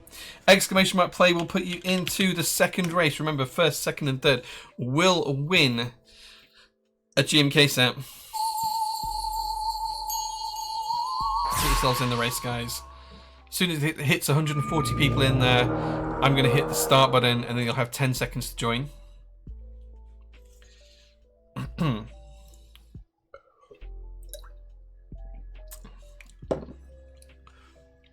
So if you've been in the previous one, you want to be in this one as well, guys, get yourselves in here right now. It's like 230 of you watching right now, so we should have quite a few of you in if you want to win free GMK. Like, free GMK, who doesn't want to win that? Okay, 140 people, I'm hitting start. You've got 8 seconds left to go.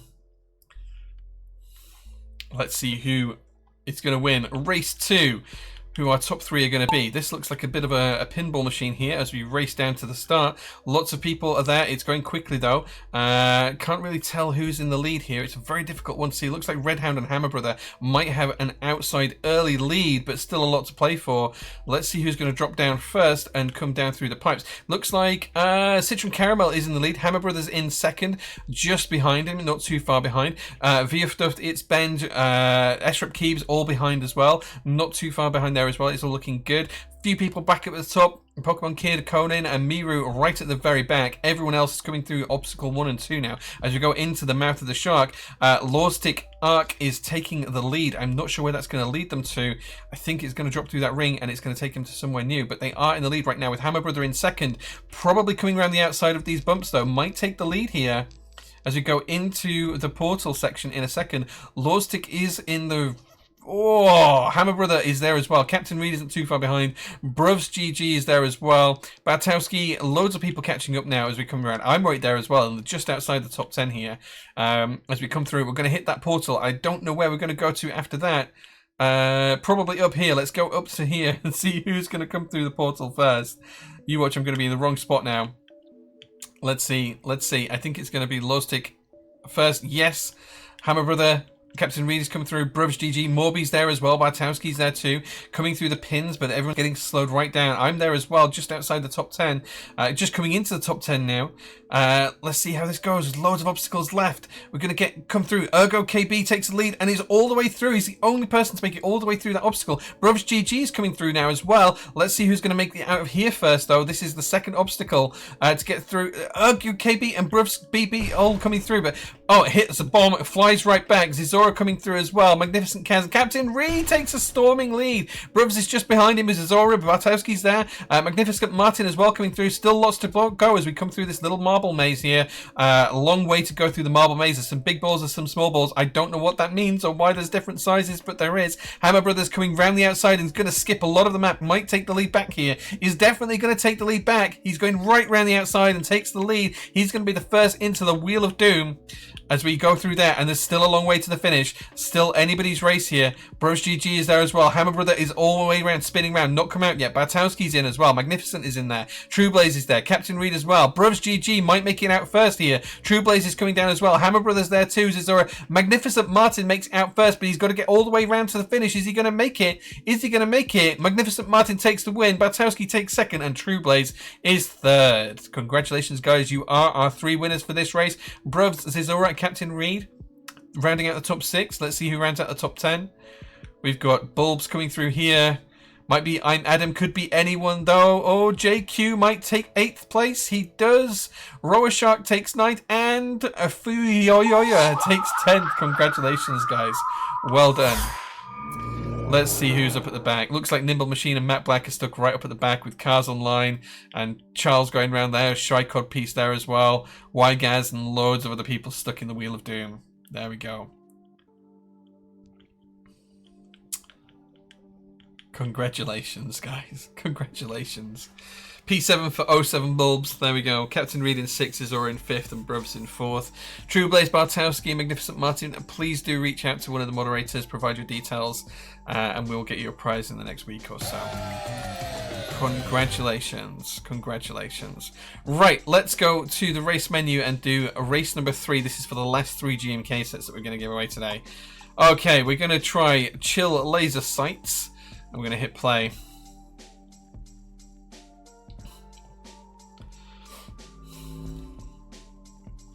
Exclamation mark play will get you into the race, guys. Exclamation mark play will put you right in there.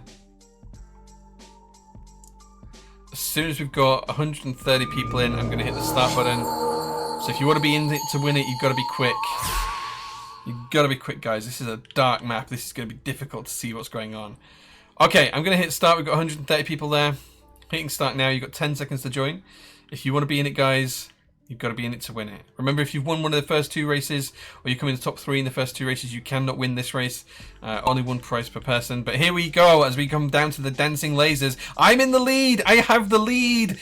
I'm in the lead. That's kind of crazy. But we'll see how that pans out. I'm probably not going to stay there. Bob Ross has taken the lead. Frolics, Kevy Babes, and Lost in Typing have died. Bob Ross is still in the lead. I'm falling back through the pack as Brad takes over as well. Refred Breens is there as well. Dark Press is there too. Booperty's there. Risdom as well. I'm now middle of the pack. I was up in the lead. I'm now middle of the pack as we bounce all the way through these lights. Gouty has now taken the lead. Braz is coming through. Gouty flies over the map and into the portal. Where does that take them? I don't even know. I have no idea where the leader is now. Gouty, Refred Breens, I caught up with them. I don't know how that happened, but Refred Breens and Gouty are basically on a race to the finish now. Still a long way to go. Looks like they've stopped inside the tunnel. Who's going to make it out first? It's going to be Lamps. Lamps has taken the lead now. Gouty's just behind. Lotzik Arc is coming through as well. Ergo Keybee's there too. Brad's Game Dev is there. I'm catching back up. I'm just outside the top 10 behind Moons of Empire and Framed. Lamps has taken the lead though now. Lostic Arc is there too.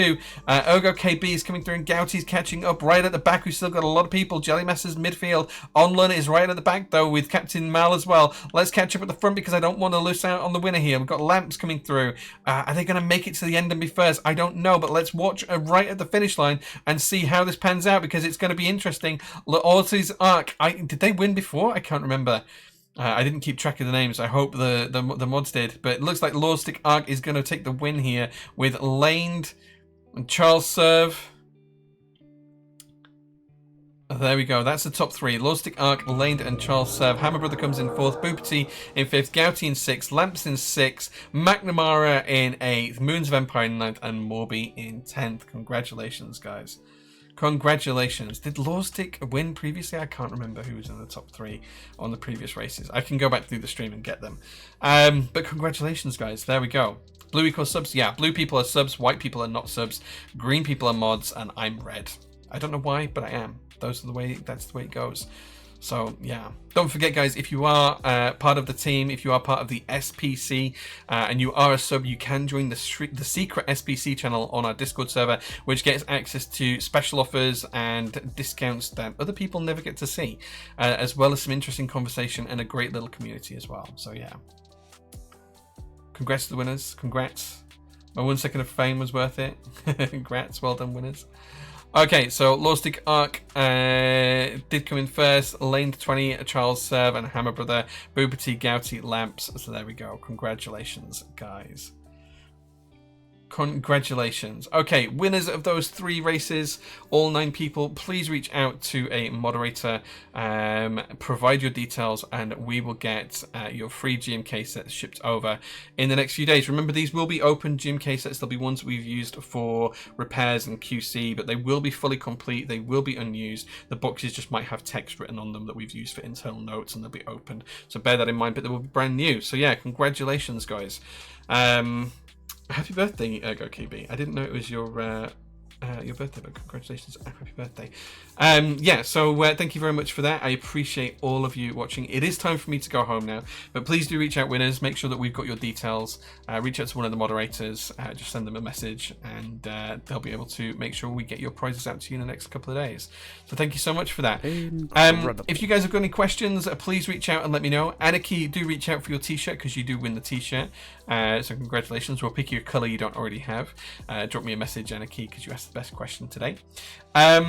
Yeah, thank you so much for watching, guys. We'll be back next week on stream, where we'll be giving away the Cycle 8, as well as doing some other cool keyboard stuff as well. I think we'll be building a Theseus 75 next week if it arrives in time. So please, please, please do watch out for that. Yeah, reach out to one of the mods, Jellymaster, Blackbrook, whoever else is around. And thank you so much for watching, guys. I'm going to head home now, have a snack, and get some sleep. But I'll be back here at PT Workshop for 7 o'clock, 8 o'clock in the morning. So do watch out. I hope you have a really, really great rest of your weekend, guys. Keep an eye on Discord. Keep an eye on Instagram, because that's where all of our updates will be posted over the next couple of weeks. And I'll see you again soon. But thank you so much for watching, guys. I appreciate every last one of you. Have a really good end of your day, guys. A really good rest of the weekend. And have a really good start to your Mondays. Take care. Bye-bye.